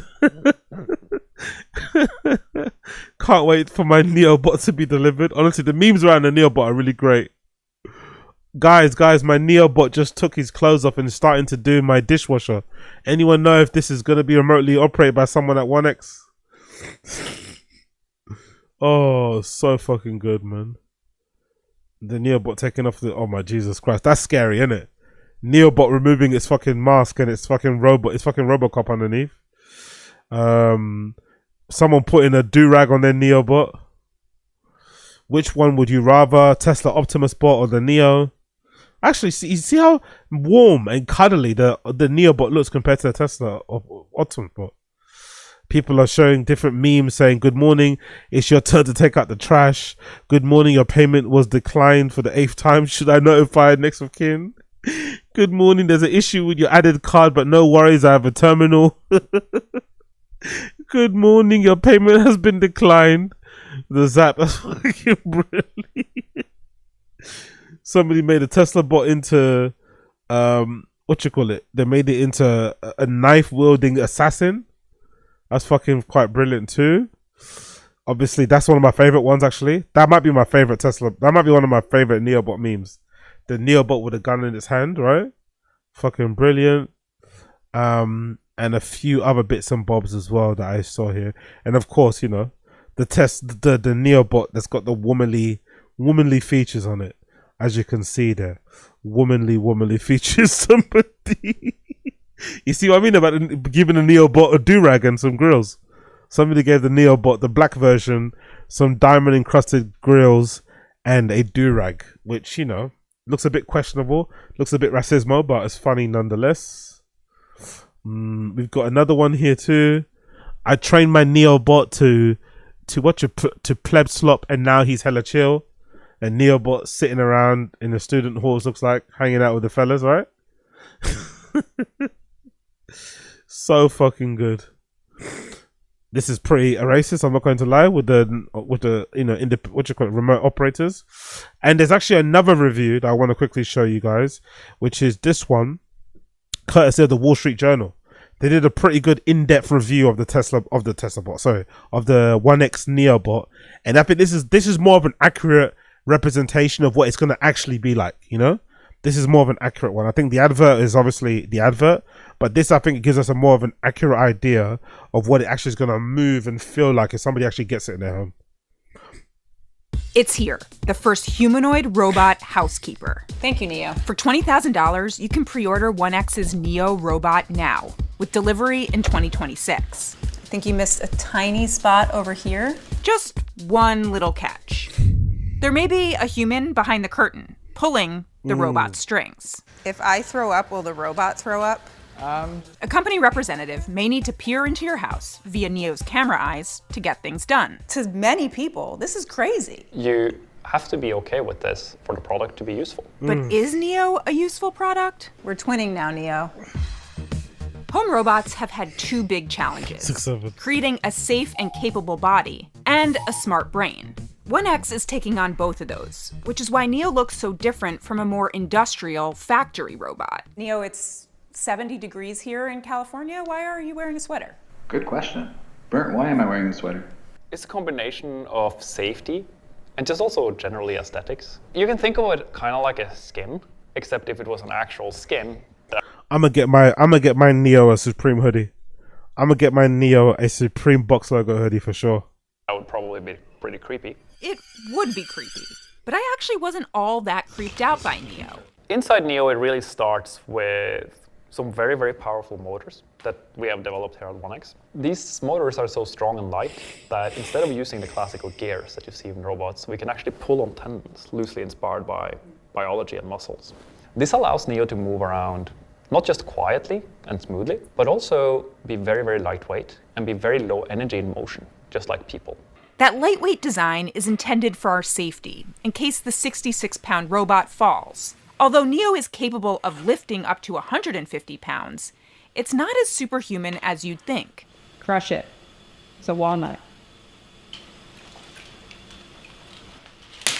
Okay.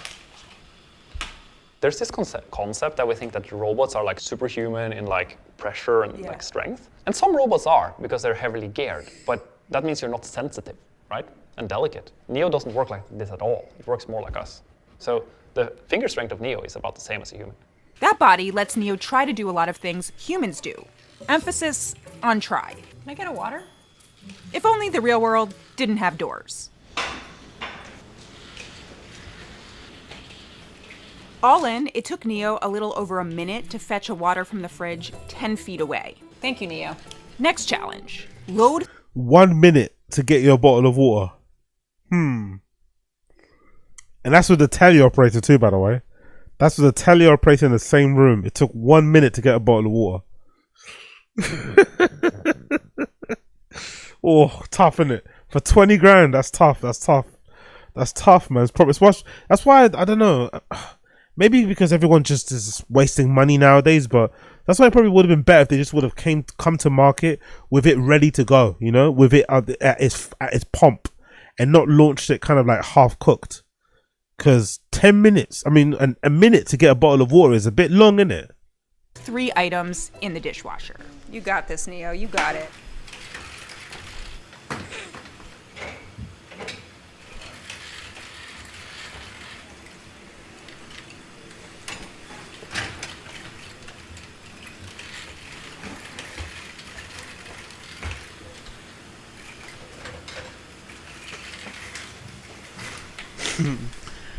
Neo's struggling really hard to squat like I do, innit? Neo's struggling to squat the way that I do, without some lifts in my shoes and shit or getting on my toes.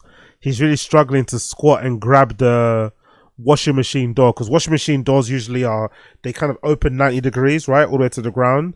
So it's having to really kind of squat and bend down to try and lift the door of the dishwasher. I mean, well, not washing machine, of the dishwasher. So it's really, really struggling here. Still struggling. Did you finally get it? Finally got it. Nope. Still struggling. There you go. Finally.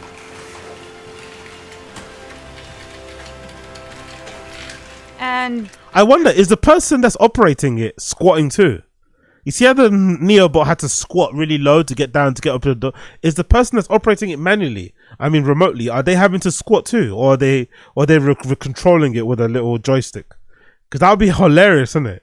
If you're the remote operator, but you also have to kind of like, you know, do the function to kind of get the robot to move. that took 5 minutes. The Neo I saw isn't the one shipping in 2026. The new model will be safer and have better hand dexterity. The one I saw still needed to take breaks to charge and cool down. Okay. The challenge isn't just Neo's body, it's also its brain. The body has to perform tasks safely, but the brain needs to know how to do them on its own, without human help. But right now, everything I saw Neo do was guided by a skilled pilot. Teleoperation is essentially when there is a human in the loop. And who is the voice I'm hearing right now of Neo? Hi, I am a remote operator in a different room in the building. And what's your name? Turing. What's your real name? My real name is Turing. Like that's your name on your birth certificate? Yes, it is, believe it or not. Alan Turing was, of course, the famous computer science and artificial intelligence pioneer. But this Turing, with a VR headset and controllers, was the one actually operating Neo. That's quite cool, isn't it? I'm not gonna lie, that's a pretty cool job title. AI pilot. I'm not gonna lie, that's a pretty decent job title. That's a pretty decent AI pilot. I wouldn't mind being a pilot, you know. Let me be a pilot. Let me be the teleoperator for the black one. Hey yo, wild one. Good morning, man. What do you need done? Need me to wash your boxes? Want me to feed the cat or something? What do you need done? That's what they should do. They should have race. They should have AI pilots based on race to correspond with the color of the Neobot. You know. So if you've got a white one, you get a white one. If you've got a black one, you get a black one. You know. They should kind of like. That would be fucking hilarious. You know, imagine people on the app demanding having a setting that says no black AI pilot. Nah, I don't want one. I want my AI pilot to be white. That is until he handed me the controllers. I actually might throw up. I think my hand is... I have no idea where I'm facing. It's me doing the Macarena. Yeah. Ooh. Yeah, we're fine. Oh, Jesus Christ, I nearly hit somebody. Yo, big up Don Dotto. AZ, if you're my pilot, I'm gonna ask you to cut up some lines for me. It's fucking hilarious. Big up Ethan Miller. AZ pilot, Wagwan, you copying the Salihi Crocs. Big up Salihi Bembry.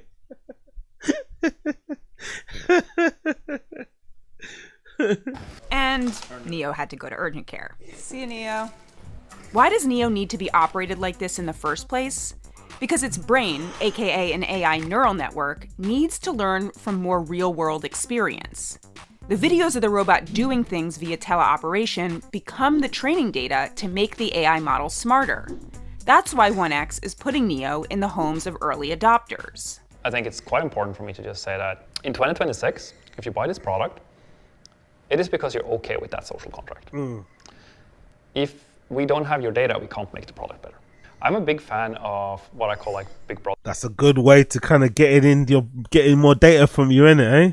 He sounds really convincing, this guy, doesn't he? He sounds like a good guy, this guy, but not too sure, man. He might be Antichrist out here. Big sister principle, right? Big sister helps you. Big brother is just there to kind of monitor you. And we are very much the big sister. Depending on how much you want to trade, we can be more useful. And you decide where on that scale you want to be. Do you right now know what things Neo in 2026 will do autonomously versus what it will do teleoperated? So when you get your Neo in 2026, it will do most of the things in your home autonomously. The quality of that work will vary and will improve drastically quite fast as we get data. To be clear, on my visit, I didn't see Neo do anything autonomously. The company did share this video of Neo autonomously opening the door. You know, there's this new trending concept now called AI slop, right? I do know. It's a very powerful concept of, let's call it robotics slop. It's the most useful kind of slop. Because if you put all of my glasses from my dishwasher in my cabinet, I'm pretty happy. It is going to be not perfect, but back to like just incredibly useful. Neo might not fold my shirt perfectly, but if an arm is like kind of hanging out of the shirt, like it's okay. It's robotic slop. It's to me at least, like that's very okay. Honestly, it isn't bad. Thank you. But the reality is, at least at first, much of Neo's work will be done by someone else. There'll be an app where you can schedule teleoperation, specifying exactly what and when you want Neo to do things in your house. So we want to, of course, make sure that we respect privacy as much as possible and that it's always on your terms. You are always in control. Some examples of this is the teleoperator does not see you, right? We can blur people. Teleoperator also cannot go into specific parts of your home where you set no-go zones. So that's enforced on the software level. So even if the teleoperator tried, they cannot get the robot to go into those homes. And also the teleoperator can never connect to a robot unless you approve it. Other companies, like Figure and Tesla, are also racing to build humanoid robots and develop their own AI models to make them fully autonomous. As someone who's always dreamed of the home robot straight out of the Jetsons. Let's go home, Rosie. Yes, ma'am. The dream finally feels within reach, but I also couldn't shake flashes of Ex Machina. Do you have a name? Ava. Neo turns on the stove and throws some paper on and walks away. Can Neo do that? Will Neo do that? Neo will not do that. Physically, can the robot do that? Yes. Physically, can a lot of products in your home do something dangerous if they decided to? Yes. So yeah, I kind of like it. I'm not gonna lie, I kind of like it. I kind of like that we're going to the direction where we're starting to get products that look like the future. I'm not gonna lie. I kind of like that we're starting to get tech that looks like the future. We are slowly veering in that direction, and I'm hoping that most likely this is going to, encourage other tech companies to essentially put their pedal to the metal and get their next home robot out to manufacture too. I'm assuming maybe even Dyson, whoever, someone's going to do their version as well. And we're going to see more and more developments, leaps and bounds over the next couple of years until this is perfected. I'm still not that sold on the idea of it being autonomous. I think they are kind of underselling the fact that they're going to be teleoperated. I think for the most part, most of these will be teleoperated for the foreseeable future. I don't think there's not many things out there that are fully autonomous, Even Elon and all the data that Tesla's got all over the years, they still haven't figured out full self-driving. So it's going to be difficult for me to believe that these guys have figured out a way to have a humanoid robot be fully autonomous, not needing any human intervention whatsoever. I doubt that. But if it does get to a point where it's able to open your door, it's able to, empty your fucking dishwasher. It's able to fold your clothes, carry your shopping, help you move, carry boxes, and charge itself, and kind of speak to you and give you ideas on what to cook and stuff. Like, God damn it, that's pretty impressive as a piece of tech. That's pretty impressive, and I'm eager to see what value or the valuation of a brand like 1X in a few years, and what other products they're going to end up kind of launching off the back of it, because it's going to be fucking incredible to see how it evolves going forward. But I'm really excited about it. I'm honestly really excited about it. If you can't tell, I'm honestly really excited about it. If you cannot tell, so make sure you keep your eye out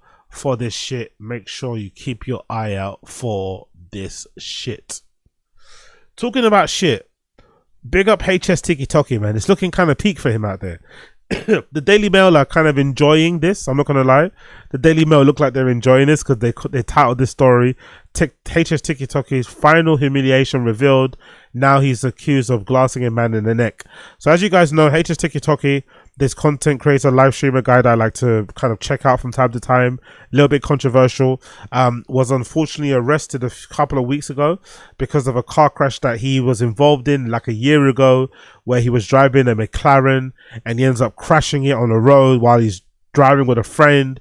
He completely totals a McLaren, and for some reason, I don't know why he did this, by the way. No one knows why he did this. He didn't even crash into another car. He didn't hit a pedestrian. He just didn't know how to handle the power and the speed of the McLaren. He ends up veering off the road, crashing into, I think, a lamppost, totals a car, and then runs away. He ran away from the scene of the accident. He left his friend, I think this guy called General G, on the floor, wincing in pain. And HSTikkyTokky just ran away and went back to Dubai, where he lives. He went back to Dubai, and he kind of turned it into a bit of a meme. I don't know what you're talking about. I didn't crash a car, blah, blah, blah, blah. And at the time, the police were looking for him, that the story kind of went away. But it seems like the UK police have been after him ever since. So I guess there's been an open warrant out for his arrest that wasn't made public, because I didn't know that he was still in trouble for that. So then I guess recently he came back to England for a trip, and as he came back to England, he was arrested immediately. And he's arrested immediately, taken to jail or taken to prison to await sentencing or to await trial for that crash. And off the back of that, which is again super unlucky, but I guess this is the nature of the beast, if you're a guy that's, doing some risque stuff, those are other things that are now coming out that are going to mean that he's most probably not going to see the outside world until he's until he's the day of his trial. And if he's found not guilty or something, he may be able to go outside. But in terms of now, he's not, he was denied bail, obviously because he's a flight risk, because he already ran away after the crash. And now there's a story that he glassed somebody. He may have glassed somebody, which is now going to add another case to his already stacked case with that car crash thing. Because I would assume, even though that crash was bad and his friend was in pain and shit, no one, I don't think, was severely injured. Obviously, he wrecked the car. I could see maybe the judge being lenient and maybe giving him a suspended sentence and a big fine. But this violent charge that he's got now, this charge of violence and stuff, is really going to fuck him. It's really going to fuck him. So we probably won't see HSTikkyTokky for a while. I'm not going to lie. So it says here, a TikTok influencer is facing jail after admitting his role in a horrific road accident in a 230,000 supercar after allegedly glassing another man in the neck in the Spanish nightclub. Jesus Christ. That's aggressive, isn't it?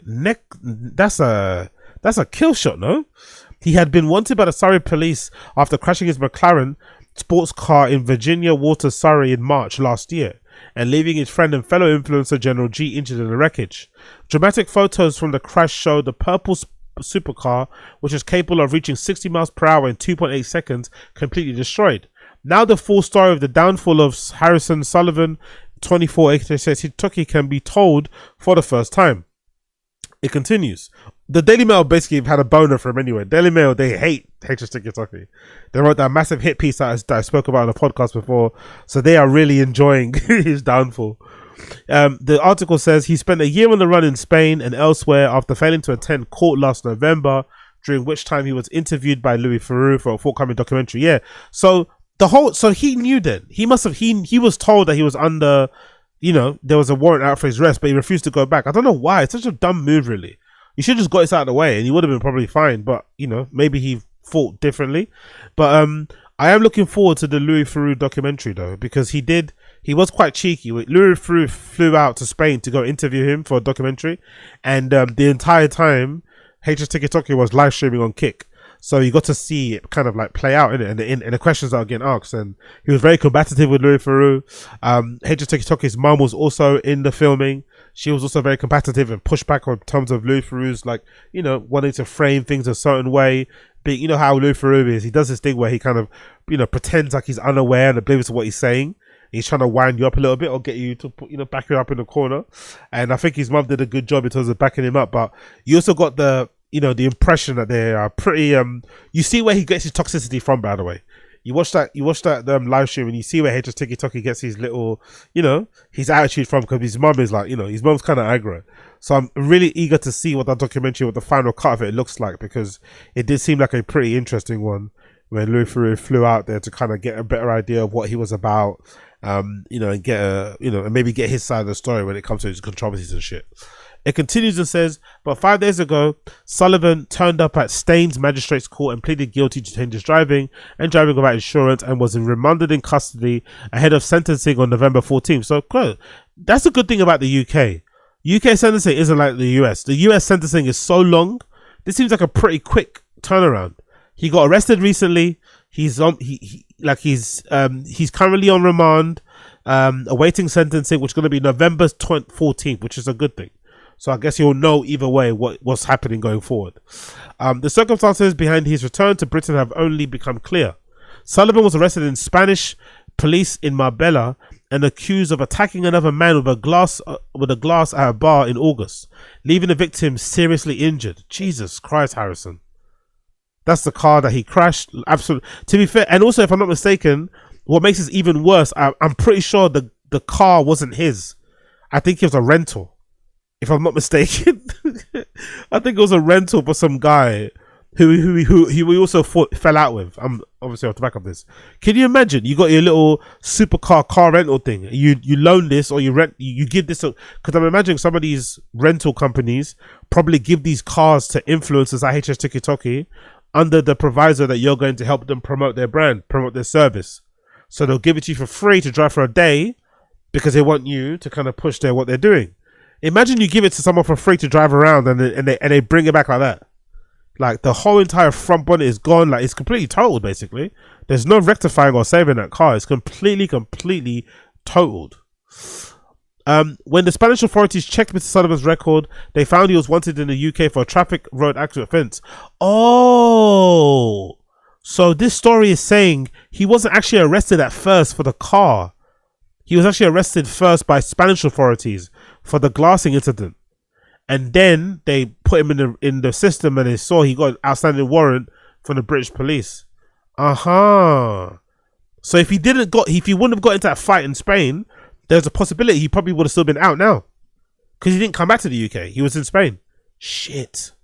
Sullivan, who boasts millions of followers online under HSTikkyTokky persona, continued to taunt the police and confuse fans with his whereabouts. In one post, he claimed, "I'm currently residing in Brentford, Essex, postcode C." Not sure why you're looking for me. But hours later, the misogynistic, Jesus Christ, Sullivan, who refers to women as things and has been branded by critics as a pound shop. Andrew Tate appeared in another foul-mouthed rant filmed inside of a Dubai shopping center. Spanish detectives said that they tracked him down after investigating his social media and discovering videos of him driving around a upmarket holiday resort without a license. Honestly, I wish I could be this reckless, man. Being this reckless must be fun, innit? Being this reckless must be fun. Going abroad, having no license, renting cars, driving them around. That must be such a vibe, bro. Like, I'm too scared to put fucking liquids in my fucking carry-on. And these motherfuckers are going on holiday with no license, renting cars, whipping them around, glassing people in bars. Wild.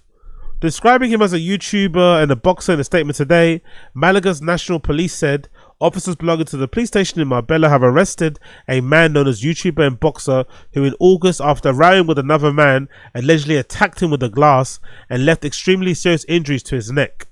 He was tracked down by officers after they analysed his social media. He also had an international arrest warrant issued by the UK authorities out for him. I'd love to hear his side of the story, because when I watch a lot of HSTikkyTokky streams, he does like to think of himself as a bit of a fighter, right? He likes to think to himself like he can fight and beat up anybody. So far, he's shown us, he's got hands and stuff, but he kind of prides himself on the ability to fight. So I'd love to know what actually happened that would cause him to grab a glass or glass somebody, because he usually doesn't like doing that. He usually is very against people picking up weapons. He's usually very boastful and confident about his ability to fight without any weapons. So I would love to know what would result in him having to pull out a glass bottle, because that's extreme. You know what I mean? That's you wanting to kill somebody. That's a bit much, that one. A force added the incident was he was arrested happened in August 26th at a night spot in Marbella. The victim had to have emergency surgery because of the tear he suffered of his jugular artery. Whoa. This person really died then. And that's the social media and police database were key to identify the suspected attacker who is hiding out in Marbella so he could be arrested. That also explains, if you've been watching a lot of HSTikkyTokky content like I do in my free time, you would have seen he was very nervous, very kind of like his mind was elsewhere when it came to Louis Theroux. So it probably could explain why he was acting so weird in general. I think he knew he was like, he was about to get wrapped up. I think he was aware, obviously because of what happened. They just didn't film it. But he's been acting very strange before he got arrested. I'm not going to lie, so this probably makes sense. The suspect had published several videos showing him driving a car through the streets of Marbella. After checks, it was discovered that he was wanted by the UK authorities. He was handed over to Spanish courts as a suspected author of the serious assault with wounding with a crime against road safety. He was extradited to Britain earlier this month. So he's got to face a charge here, and then he's got to face another charge over there, basically. I wonder how that works out, though. If you commit a crime in Spain like that, and you get found guilty, but then you get found guilty in the UK court for obviously the car thing, do you have to serve your sentence here and then go to Spain after and serve that sentence? The Spanish assault investigation is thought to be ongoing, although court officials in Marbella could not be reached for this afternoon for comment. Workplace sources said he had appeared before an investigation magistrate in the resort on August 29th. The night spot where the glass attack took place has not been identified, and nationality of the victim has not been revealed. Yeah, that was him trolling after the initial crash, isn't it, right? That was him trolling after the initial crash. He flew over to Dubai and got himself another McLaren and posed in front of that. Criminal court probes in Spain usually take several months to complete before a decision is made, but Sullivan's believed to have been extradited on October 10th. During his appearance in court in Spain, he wore a grey jumper and trousers and spoke only to confirm his name. As he walked out the court, he blew a kiss to his mother, who was watching from the public gallery. A Surrey police spokesperson confirmed Sullivan's arrest earlier this month, saying a 24-year-old man from Hutton, Essex, was arrested on 10th of October for failing to appear in court for dangerous driving. Sullivan made his debut as a fighter in the Misfits boxing series, which pits influencers in August. Daily Mail investigated the truth about Sullivan's claims that he was an elite trader with a 20 million a year income. So it's looking kind of techie for HSTikkyTokky. I'm not going to lie. It's looking kind of techie for HSTikkyTokky. It's unlikely he's going to come out anytime soon. These are some pretty crazy allegations, and I'm eager to hear what the actual, the other side of the story is. Because this sounds a bit nuts. This sounds a bit fucking nuts, bro. This sounds a bit fucking nuts. Talking about things that sound nuts. This is a fucking fascinating story, right? And it just keeps on rumbling on. So as some of you guys know, I've been covering some of the stuff that's been happening with DJ boycotts, especially in dance music. So in dance music, there's a big movement with certain accounts such as Ravers for Palestine that are basically encouraging a lot of people in the dance music scene to boycott platforms like Boiler Room, to boycott certain party series, to boycott certain clubs, certain platforms that have any ties to the Israeli government because of obviously the ongoing genocide over there in Palestine. So the boycott is an effort for people in dance music to have some sort of, influence in maybe helping bring about a ceasefire or an end to the bloody genocide over there in Palestine. And now it's become a little bit more ramped up and a little bit more aggro, a little bit more crazy, because those kind of accounts I've mentioned, the pages like Ravers for Palestine and stuff, they're really now going out of their way to essentially weaponize what they're doing and kind of publicly shame certain parties, certain collectives, certain clubs into disavowing or cancelling gigs of certain DJs who they deem to be bad actors, people they deem to be kind of former IDF soldiers because of their links to Israel, blah, blah, blah, blah. One person recently I spoke about was Roy Perez, who it was uncovered had spent 8 years or so serving in the Israeli Navy back in the day, and his gigs that he was playing, people, especially Ravers for Palestine and other platforms, were going out of their way to contact these parties and tell them about, his Israeli army ties and history, and essentially back them into a corner where they could kind of cancel him and kind of essentially cancel his bookings because of his ties to the Israeli army. It didn't really work, I feel like, for Roy Perez, because it does seem like, although he did serve 8 years in the Navy, which is a little bit too long for me personally, it did seem like since then he's gone out of his way to renounce his citizenship over there in Israel. He's done some parties where he's done fundraisers to raise money for disadvantaged people who've been displaced from the war, for the ongoing genocide, on both sides in Palestine and Israel and shit. But I guess for platforms like Ravers for Palestine, that's not enough. They want more. They want apologies, and some other stuff. So I forgot the actual conditions. So it seems like everybody's kind of getting it. And another person that's getting it from the same collective, the same Laundrette kind of collective, or co-founder of the party Laundrette that does with Roy Perez, is a DJ called Partok. Partok is also now getting somewhat cancelled. I had a feeling I remember mentioned before that maybe somebody else would get, cancelled, and I thought maybe they'd go for Dr. Rubenstein, who used to be kind of like, very close to Roy Perez in terms of DJing together. I saw them play once here in the UK, and they kind of did a lot of like back-to-back sets all over the place, but I don't think they do so anymore. And if it wasn't going to be Dr. Rubenstein, I had a feeling that maybe they were going to go for Roy Perez's boyfriend. I forgot his name. He's a DJ also. But it seems like they've gone for DJ Partok, who's one of the co-founders of Laundrette, a party series that I'm sure Roy Perez maybe started in Israel, if I'm not mistaken. That's kind of his way of kind of giving back and fundraising for people who, especially queer people who've kind of been displaced from the genocide.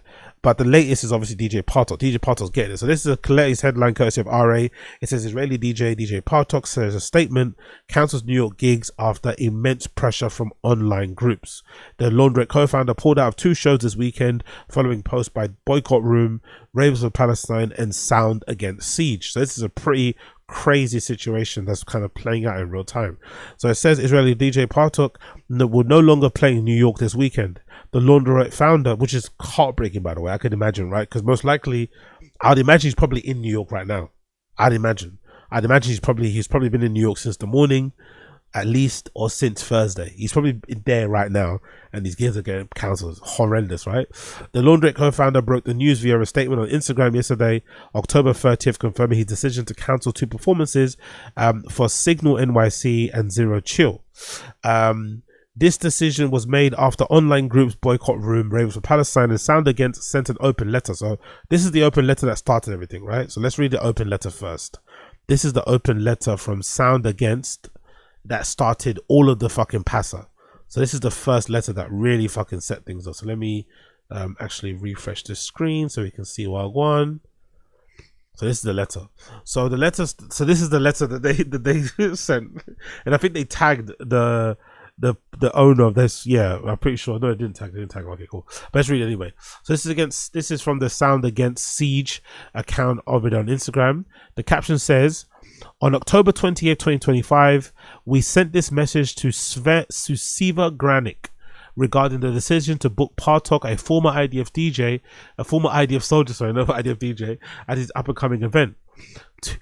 Two earlier communication attempts were made privately by organizers to express range of concerns. So to be fair to them, again, I don't like the public calling outs, but to be fair to them, they did try and reach out to these guys privately. And I guess this guy, Seva Garnick, ignored them. And now they're blowing it up in public. And of course, when you blow it up in public, people are gonna, they're gonna pay attention. And immediately his gig was cancelled. So I think this Seva Garnick guy could have avoided everybody embarrassment and maybe just acquiesced to their demands in private, because now this is all over the place and it makes everybody look terrible, I personally think. But let's continue. It says, this is a direct copy of our third attempt. We have yet to receive any indication that Partok will be removed from Zero Chill lineup. We are publishing the correspondence to escalate the cultural pressure and reiterate our demands. Honestly, these people are insane. Reiterate our demands, which repeatedly dismissed by Seva Garnick. 1. Immediately cancel the booking of DJ Partok. And 2. Make a public statement confirming cancellation of the booking. We encourage you to refrain from attending Zero Chill until these demands are met. Jesus Christ, bro. Like, this is insane. So this is what they sent.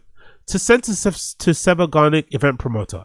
As a queer community members who frequently attend and perform at your events, we are alarmed by the decision to book DJ Partok, a former IDF soldier, for your event on November the 2nd, 2025. Within the last 2 years alone, Partok and his party collective Laundrette have repeatedly violated cultural boycott of Zionist entity, hosting multiple events in Tel Aviv in 2024. So they're trying to say that there's some sort of like, they're trying to make it seem like the cultural boycott is like a law that we have to abide by or something. Like, and if you're not abiding by it, then that means you are cheering for the death of like Palestinians and stuff, which is not true. Of course, you cannot partake in the boycott and still be pro-Palestine, you know what I mean, or still be pro fucking ceasefire. It doesn't have anything to do with that whatsoever. And I love the idea that how you can't put on events in Tel Aviv. If you put an event on in Tel Aviv, you're immediately, classified as a Zionist, which makes no sense as well in my point of view. I think you should be referred to as a Zionist. You should be referred to as one of those type, whatever, an IDF soldier, if you've actually done the things that would equate to being a soldier, or done the things that people would equate to being a Zionist, as opposed to just, oh, I'm from Israel, I happen to have a flag on my fucking jacket, I happen to have put an event in this city. Like, come on, bro. Like, what the fuck is this?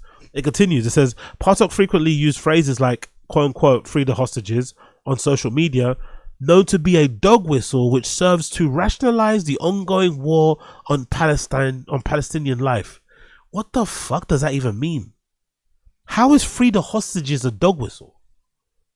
So if you're Israeli and you say free the hostages, I guess because it's not specific enough. You have to say free the Palestinian hostages. If you say free the hostages, it makes it seem like you're trying to say free the Israeli ones without saying it. I guess is what they mean, right? I think so. It's a reach and a half though. But anyway, it continues, the letter. Like his friends and colleague Roy Perez, he has repeatedly violated boycotts on institutional nightlife targets, including a recent performance at Boiler Room, pinning a clip of the top of his Instagram feed until this week. I'm sorry, right? But even if I'm guilty, there's no way that I'm allowing an anonymous Instagram page to tell me what I can and cannot do. The tone that this page has and the other pages have, like, and this is the thing as well, it's really fucking crazy, right? Most sensible people are for the boycott in general, right? Just in terms of putting pressure and doing your bit in whatever field you are.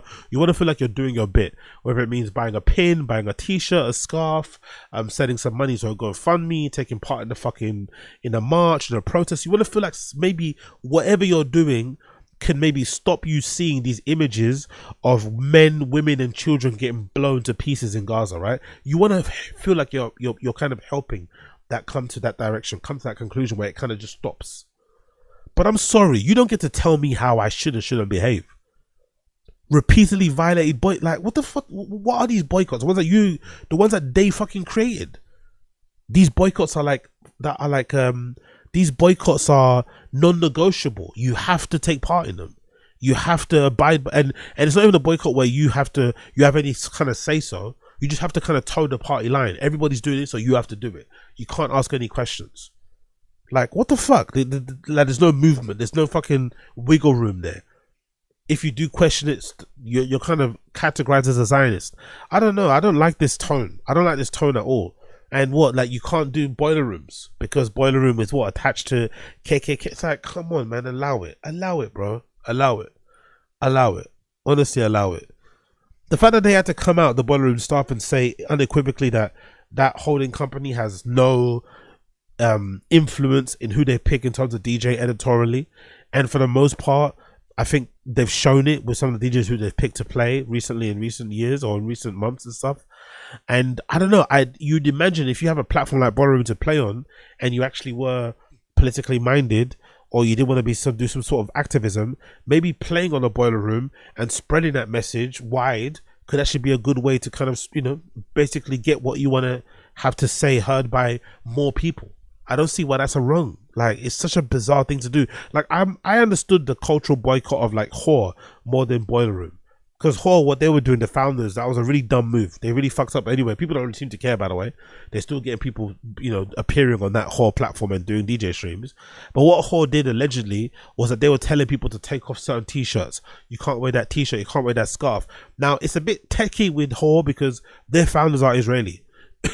So it's hard to really get too hard on them, because if you're Israeli and you're seeing people wear t-shirts that are, maybe taking the piss out of your country, but you're not for the fucking genocide, you just don't like that somebody's wearing a t-shirt that's taking the piss out of your country, and you own the fucking platform, and you tell someone, hey, you can't wear that t-shirt. Although it sounds kind of nuts, I kind of get where they're coming from, but they still did a really bad move by telling people, don't wear that scarf, don't wear that t-shirt. That I can understand when people are like, you know what, fuck Whore. I get that. But saying fuck Boiler Room because they are owned by a holding company that may have ties to weapons manufacturing in fucking Israel, that's allowing Israel to obviously do what they're doing to, like, that's a bit of a reach, especially when there's no evidence to show that the government is really, I don't know, like, if it was more obvious that Boiler Room are trying their best to silence Palestinian or pro-Palestinian voices, I'd get it. But for the most part, Boiler Room have done a good job of being apolitical, which I think most platforms should be. I think most of these platforms, most of them, when it comes to dance music, should be apolitical. Yes, the music already is inherently political. I get it. Rave it is, blah, blah, blah. Keep your fucking narrative to yourself. But I think in general, these platforms should be across the board apolitical.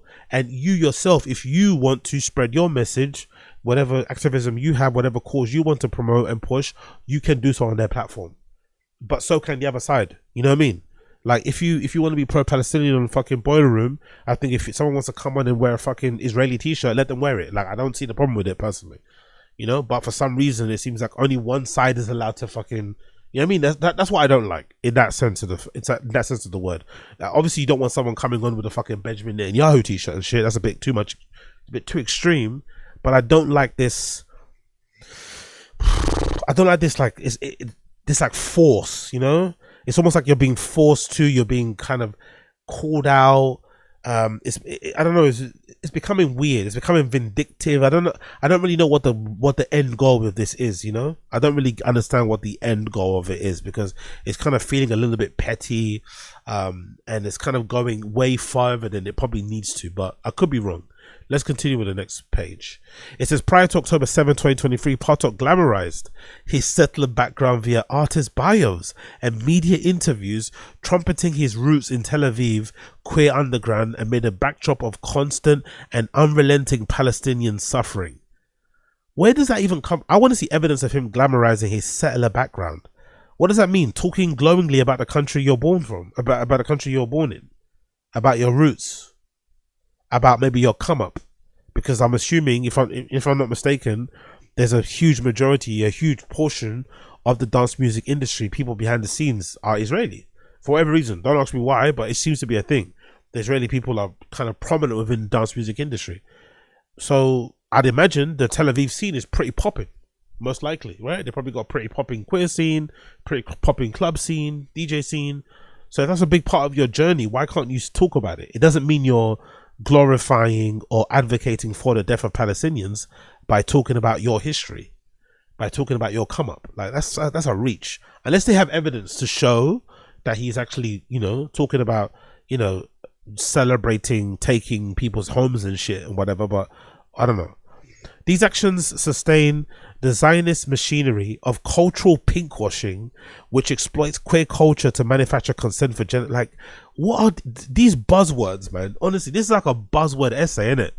All these buzzwords, they're like, I would actually love these guys to write. If you have a complaint like HR for at work, and you want to, like, you know, you want to help your case for like racial discrimination or something, you should get these guys to write your letter, because these buzzwords that they're writing in this statement are phenomenal, man. Phenomenal buzzwords here. Big up Automech, big up Automech, big up Automech, big up Automech. Thank you for this $5 super chat, brother. What's good, big fella? Hope you're feeling better. Hit the like button, y'all. Yeah, for sure. Feeling much better. Big up Automech. Appreciate you for the super chat.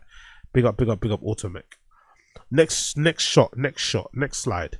We are aware of Partok's defenses, that he was an activist as a youth, did not choose where he was born, was forced into conscription, and has used his party collective launderette events to raise money for Israelis and Palestinians simultaneously. What's wrong with that, by the way? What is wrong with that white bit of text right there, that paragraph? What is wrong with that? That sounds brilliant, huh? That sounds like the thing. That sounds like what you want to hear from somebody trying to make amends from their maybe, you know, spotty, controversial fucking upbringing. What's wrong with that? It continues. It says, none detract from the central point that he has neither acknowledged nor apologized for his service in a military designed to terrorize Palestinians with impunity. He has never acknowledged nor apologized. So he has to acknowledge that he served in the IDF and then apologize. And so if he does that, is that okay? So if he comes out now and acknowledges that it's in the IDF and he apologizes, can he DJ tomorrow or not? His fundraising efforts, meanwhile, have perpetuated the lie of a symmetry between oppressor and oppressed, violating a core tenet of the Palestinian national consensus on resistance, out our bit, and only giving lip service to Palestinians in context of raising money for Israelis. Huh? His fundraising efforts have perpetuated a lie. What's a lie about his fundraising efforts? You could maybe just call it out simply and say, maybe the fundraising, the money didn't go to the right people. Maybe the charities that he was promoting had this type of spotty history. Or maybe you want to just have access to the actual raw numbers, the black and white numbers of what money, what portion of the proceeds went to where. But to say that, to just throw this assumption out there, violating the court. What violates the court? Like what? It continues. The screen of fundraising obscures the fact that philanthropy towards Palestinians has been used as a weapon of occupation. To be clear, our goal is not to cancel individuals. Really? Are you sure about that? To be clear, our goal is not to cancel. Are you sure about that? Are you sure, guys? Are you sure? But to pressure artists and collectors to properly accountable for their past and present actions, especially those like Partok and Launderet, who have attempted to rhetorically distance themselves from Zionism while still supporting its foundation. How do you know this? What is the support of? Like, I don't understand. I don't get it. They don't live there. They're putting parties fundraising. They say free Palestine. They want the hostages to be free. Like, what more do you want? You want to get on their hands and knees. However, rather than transparently addresses his own roles in violence against Palestinians, he has hidden them from record wherever possible. Wouldn't you? So you say he's being proud and unrelenting in his Zionism, but then you're also saying on the same token he's like. So what is it? Is he hiding it, or is he showing it off too much? What the fuck is going on? For these reasons, programming Partok in this clear violation of standards of cultural boycott of the Zionist entity. Is that a law? Programming Partok is that a law? You have to not violate the standards of cultural boycott. Like, what the fuck does that even mean, bro? It means zero chill as a party, and is in fact as an act, of shamelessly insensitivity towards the attendees who reject partying under these auspices. I don't know.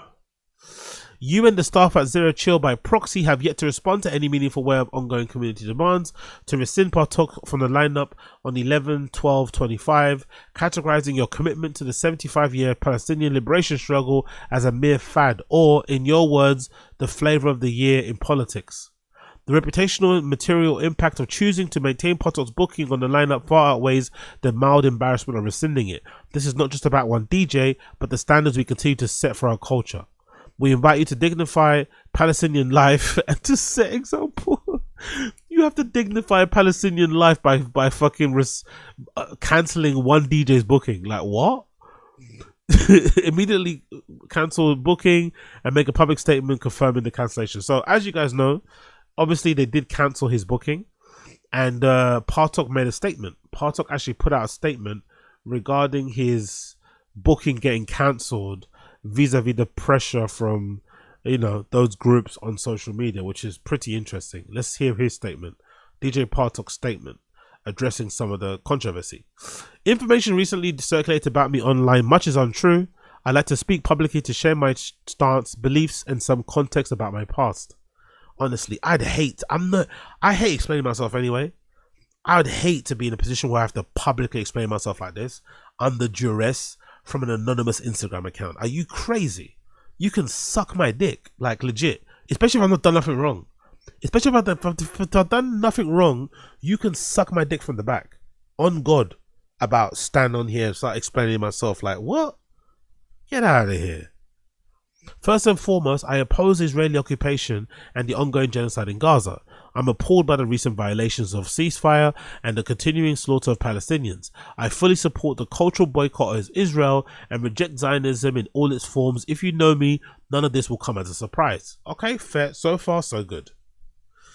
I left Israel 8 years ago. I no longer perform work, hold residency, or pay taxes there. Like all Israeli citizens, I was required to serve in the military at 18, 27 years ago. I served in a non-combat administrative job, a chapter of my life I highly regret. This service was one of the many things that led me to initially question, then ultimately reject the settler colonial apartheid system into which I was born. Yo, what is wrong with that, bruh? What is wrong? What is wrong with that? Like, honestly, what is wrong with that? Imagine not living in a country for 27 years and then being guilty of the crimes of the country of your birth just because you happen to be from there, but you haven't lived there in 27 years. Like, are you for real? And not all roles in the IDF are equal. If you served an administrative role in the IDF, that's completely different to you fucking holding a fucking Uzi in the middle of a fucking street. I'm sorry, it's completely different. It's completely different. There's always context to these things, so it's just interesting to me. Like, so what is the point of all these, like, of this singling out of certain people? What's the point? Because there are people out there that probably should be singled out and called out for maybe their service, for their time that they've spent in the Israeli Defense Force, maybe because they were in a combative role, they had an actual fucking weapon in their hand, aka allegedly that former owner of the fucking E1 and shit. They spent some time actually serving their country in the war or whatever, seen some combat, may have killed some people. That you can maybe question. But somebody that had to, like, you know, mandatory military service at 18, you have to do it. You're not really too fully aware of maybe, you know, Israeli crimes and propaganda and shit, and then maybe over the course of the years, you traveling, seeing different people, gaining new information, your eyes become more open as to what your country, you know, maybe can be about and some of the wrong things that they do, and you reject it. And you move towards kind of, you know, maybe fixing some of the things that you've done in the past, maybe trying to turn a new leaf, maybe trying to do right. And it's still not enough. Throughout my entire adult life in Israel, before and during and after military service, I've been actively involved in the anti-occupation resistance movement. Amongst these actions were the demonstrations against the separation barrier and land confiscation in the village of Bilin. in the mid-2000s, as well as the efforts to protect Palestinian farmers from settler violence during olive harvest. I'm not sharing this for recognition, yeah, you kind of are, but to make it clear that opposition is nothing new. It's part of a long personal and political journey. So all of this, again, doesn't matter then. It doesn't matter because you didn't publicly say this, you didn't grovel, you didn't chastise yourself, you didn't cry on Instagram Live. This is a nonsense, man. Life in an apartheid state is disorientating. You may recognize from a young age the grave injustices faced by Palestinian people and try to resist them, in any way you can. Yet it's an ongoing process to realize how deeply you are entangled in the very system you oppose, how your everyday life contributes to the normalization of the ongoing oppression. Even after years away, I'm still learning and committed to do better. Same as we are. Did all of us aware of Israel's quote-unquote crimes over the years? Maybe some of us, myself included, have already become more hip to it and more knowledgeable and more aware of it due to the unfortunate genocide going on there right now in Palestine. So imagine if people like myself on the outside are only finding out now. Imagine what it must be like when you're from that country. You're being indoctrinated. You're being fucking, told certain things and stuff. It's going to take time for you to fucking wake up and realize some of the issues going on in the country and question certain things. So the fact that he was doing the work in the first place should be enough. That should be, that should count for something, innit? But in this world we live in now, unless you are a perfect activist, it doesn't count for anything. Any slight deviation from the activist fucking, yellow brick road, you're going to get chastised. You're going to get cast away. Crazy. Or you're going to get your livelihood taken away from you. It continues. To address some of the other topics and misinformation that have been circulating. 1. Laundrette did not host multiple events in Israel during the genocide. That's a crazy lie to put out there about them, isn't it? Throwing genocide raves, Forget the plague raves that a lot of DJs attended. Nah, they were throwing genocide raves. We organized a single fundraiser in 2024. The intention behind this, again, see, everyone's lying, innit? So it's like, okay, we didn't host multiple, we did one. One is too many still, isn't it, no?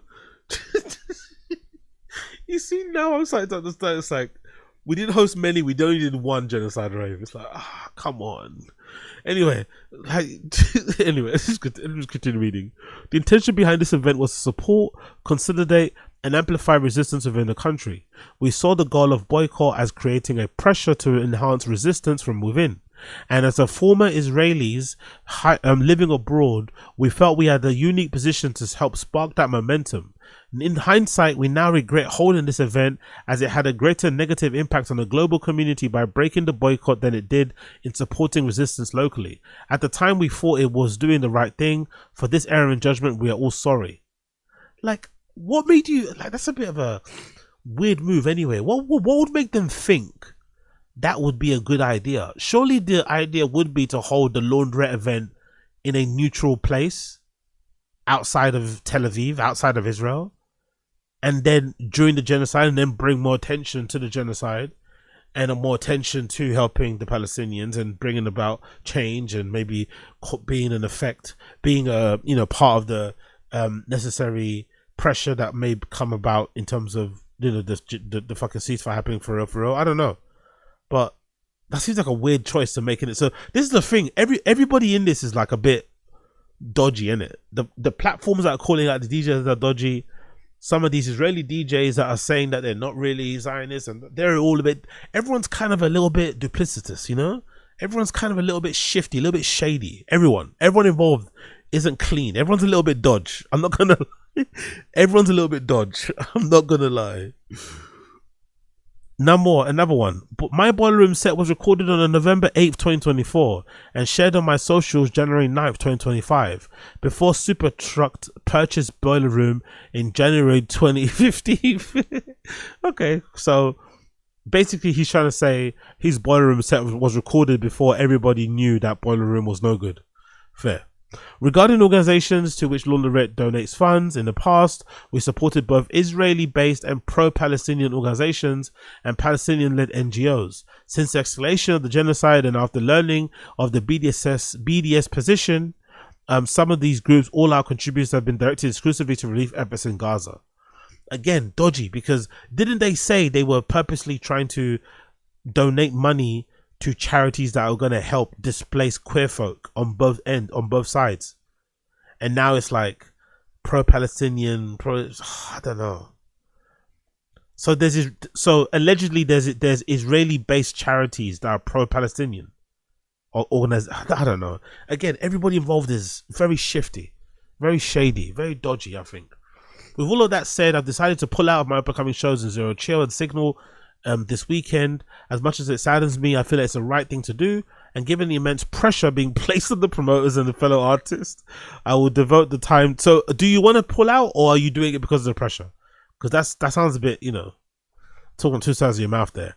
I'll devote the time to reflect on what I can learn from this. I'm sorry to anyone who's looking forward to hearing me play. So this leads me to believe that laundrette party that's going to be happening in fucking Corsica Studios, that might not happen, innit? There might be them that might also get cancelled last minute. That party that's supposed to be happening in fucking Corsica Studios, because this pressure's kind of been unrelenting. So that's Partok announcing that he's not DJing in New York anymore. So he's probably really sad out there in New York. So this is the party they're meant to be doing, right? In Corsica Studios. So there's probably a scenario where this doesn't happen. This might not happen. I'm not gonna lie, but let's see how it rolls. And then the recent update has been courtesy of the guy that owns, I guess, that party, right? What was it called? Zero Chill. The founder of Zero Chill put out a statement, and he said the following: after many conversations during the past 2 weeks, Partok decided to no longer participate in Zero Chill lineup. I understand that many people in the community are upset at my decision to book Partok. In that light, I want to make clear where I stand personally. I am anti-Zionist. I'm fully opposed to the occupation of apartheid. I support BDS. I, along with the entire staff at Zero Chill, am appalled by the genocide every day, and I'm committed to changing the world so that it's no longer possible. Demonstrating solidarity with the Palestinian movement is an essential part of that. I apologize for the booking. Booking Partok does not reflect with it. Yo, Partok is done, bro. Look how they're talking about Partok on this page. They're talking about him like he's the son of Benjamin Netanyahu, bro. I apologize for the booking. Booking Partok does not reflect where the queer New York underground scene currently stands, who the scene is for, and what it's about. Fucking hell, bro. They are throwing him under the fucking lorry, innit? Bruh. Jesus Christ. You could just let him make the statement. Why do you have to make the statement for? This is so out of order, bro. Like, fucking hell. During the nightmare we're living through, I understand how intensely people care about changing our political reality, both at home and in Palestine. DJs and promoters set the tone of the space we make together. We can and should have told these spaces to high standard. I live and breathe those standards in making my own parties. Many of you recognize that I care deeply about your experience at events. Brother, you can't... This guy is slimy as well, man. This motherfucker's slimy, because that page... that's forcing everybody to cancel everybody. They said they privately emailed this person. They privately got in contact and told them twice to cancel Partok's booking. This person didn't listen. This person didn't mind. Was okay with Partok playing. Then as soon as it was made public and they got publicly shamed, suddenly, oh, Partok's never my friend. Who's Partok? I don't know that girl. I don't know that man. Like, fuck off, man. Second point, so many overlapping communities, people who come to Zero Chill were alienated and hurt by this booking. I understand why. When I booked Partok to play in January, I had no thought about everything that publicly signals to book someone with Partok's history of IDF service. His oh, I feel so sorry for Partok, honestly. These guys, I feel so, especially the ones who weren't like actively, like, if you're like involved in the army and you kill people and shit, then you have to take your lickings, innit? The ones who had to just do like mandatory like fucking, service in the army when they turned 18 for a couple of years, and then they left Israel and never came back again, and now they're being fucking, essentially held up as like, agents of war and genocide, like encouragers and combatants and stuff. It's fucking crazy. I feel so bad for those people, especially the ones who have gone out their way to kind of hide their heritage, They don't want, they lie about where they're from. Like, they're still being called out for it. It's fucking brutal. When I booked Partok to play in January, I had not thought about everything that publicly signals to book someone from Partok's history of IDF service. His role as a promoter for parties that he's played in Tel Aviv and toured to other places. Dr. Rubenstein, who also lives in Israel as a child, was not born there and did not serve in the IDF yet. She's been very lucky, by the way. And big up kind of Dr. Rubenstein, because Jesus Christ, man, I don't know, put your arm around your friends. Hopefully she's texted them, because she's been lucky. Because she was a part of that little crew, but she's kind of, in recent years, I don't really see her around Roy Perez too much, maybe because they're both very popular.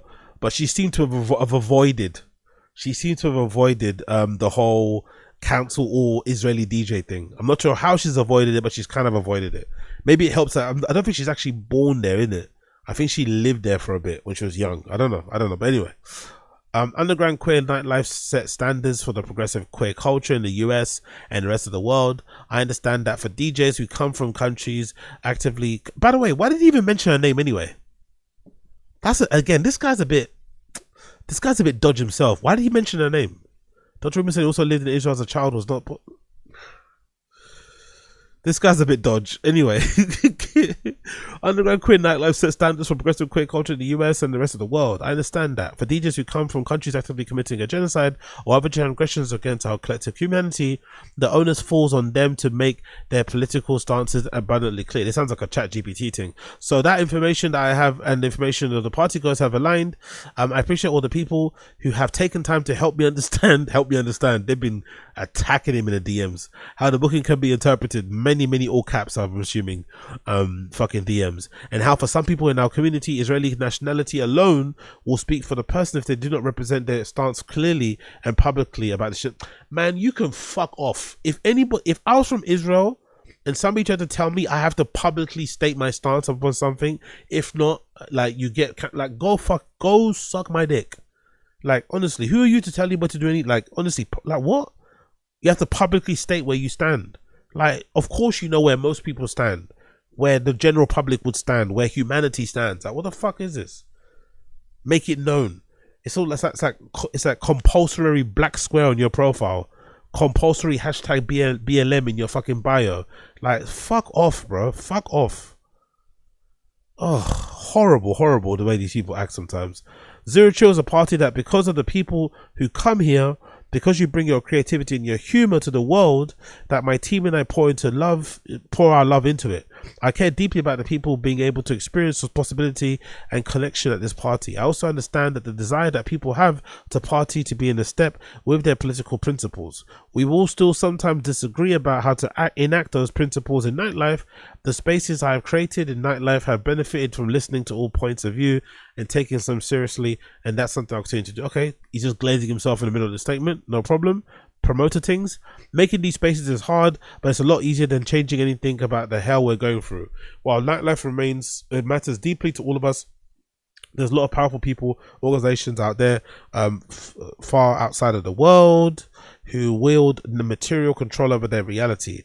That is to say, at the end of the day, this is a party we all make together, and there is a world outside of it. We can and must channel this critical and political spirit as well. Yeah, I guess, whatever, man. You destroyed Partok here. Partok got absolutely eviscerated for nothing. You're the one that fucking booked him. You could have cancelled this privately and spared him all this public embarrassment. You didn't. You then only cancelled the booking because of all the public fucking backlash off the back of them making it public and shit. And now here we are. Absolute nonsense situation. Again, I think everybody in this involved is shit.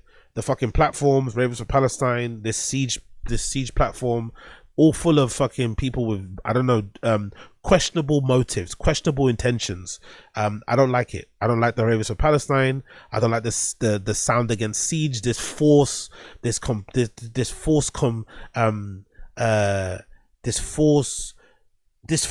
boycott that's going on now, where it's not even compulsory. It's not even optional.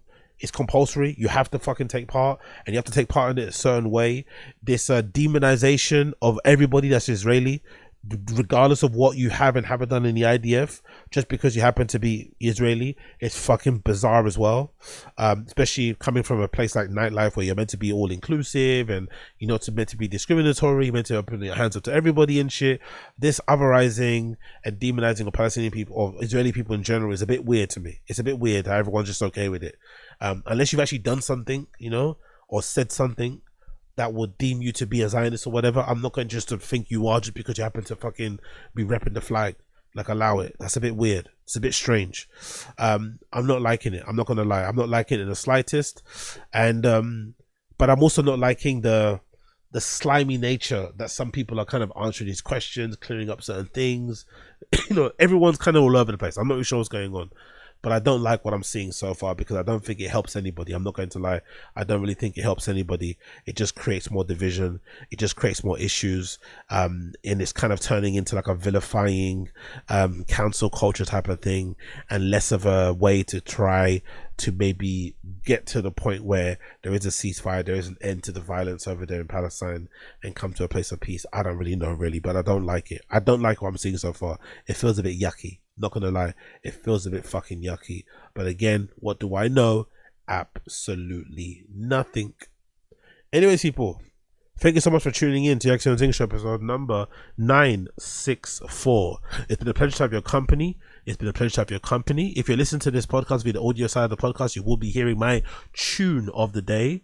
The tune of the day for me is going to be courtesy of the one and only Etta Marcus. The song is going to be called Lucky Lady from an EP that just dropped at the moment called Devour. There's an EP from the wonderful Etta Marcus that just dropped now called Devour, and the tune of the day that I'm going to be playing is track 4 from that 5-track EP called Lucky Lady. If you're watching this show live, you'll be hearing no tune. It'll just fade to black, and I'll join you guys on the random show in a bit. But for everybody else, thank you for tuning in. It's been a pleasure to have your company, and I'll see the rest of you guys again very, very soon. Thank you so much for hanging out. Take care. Peace.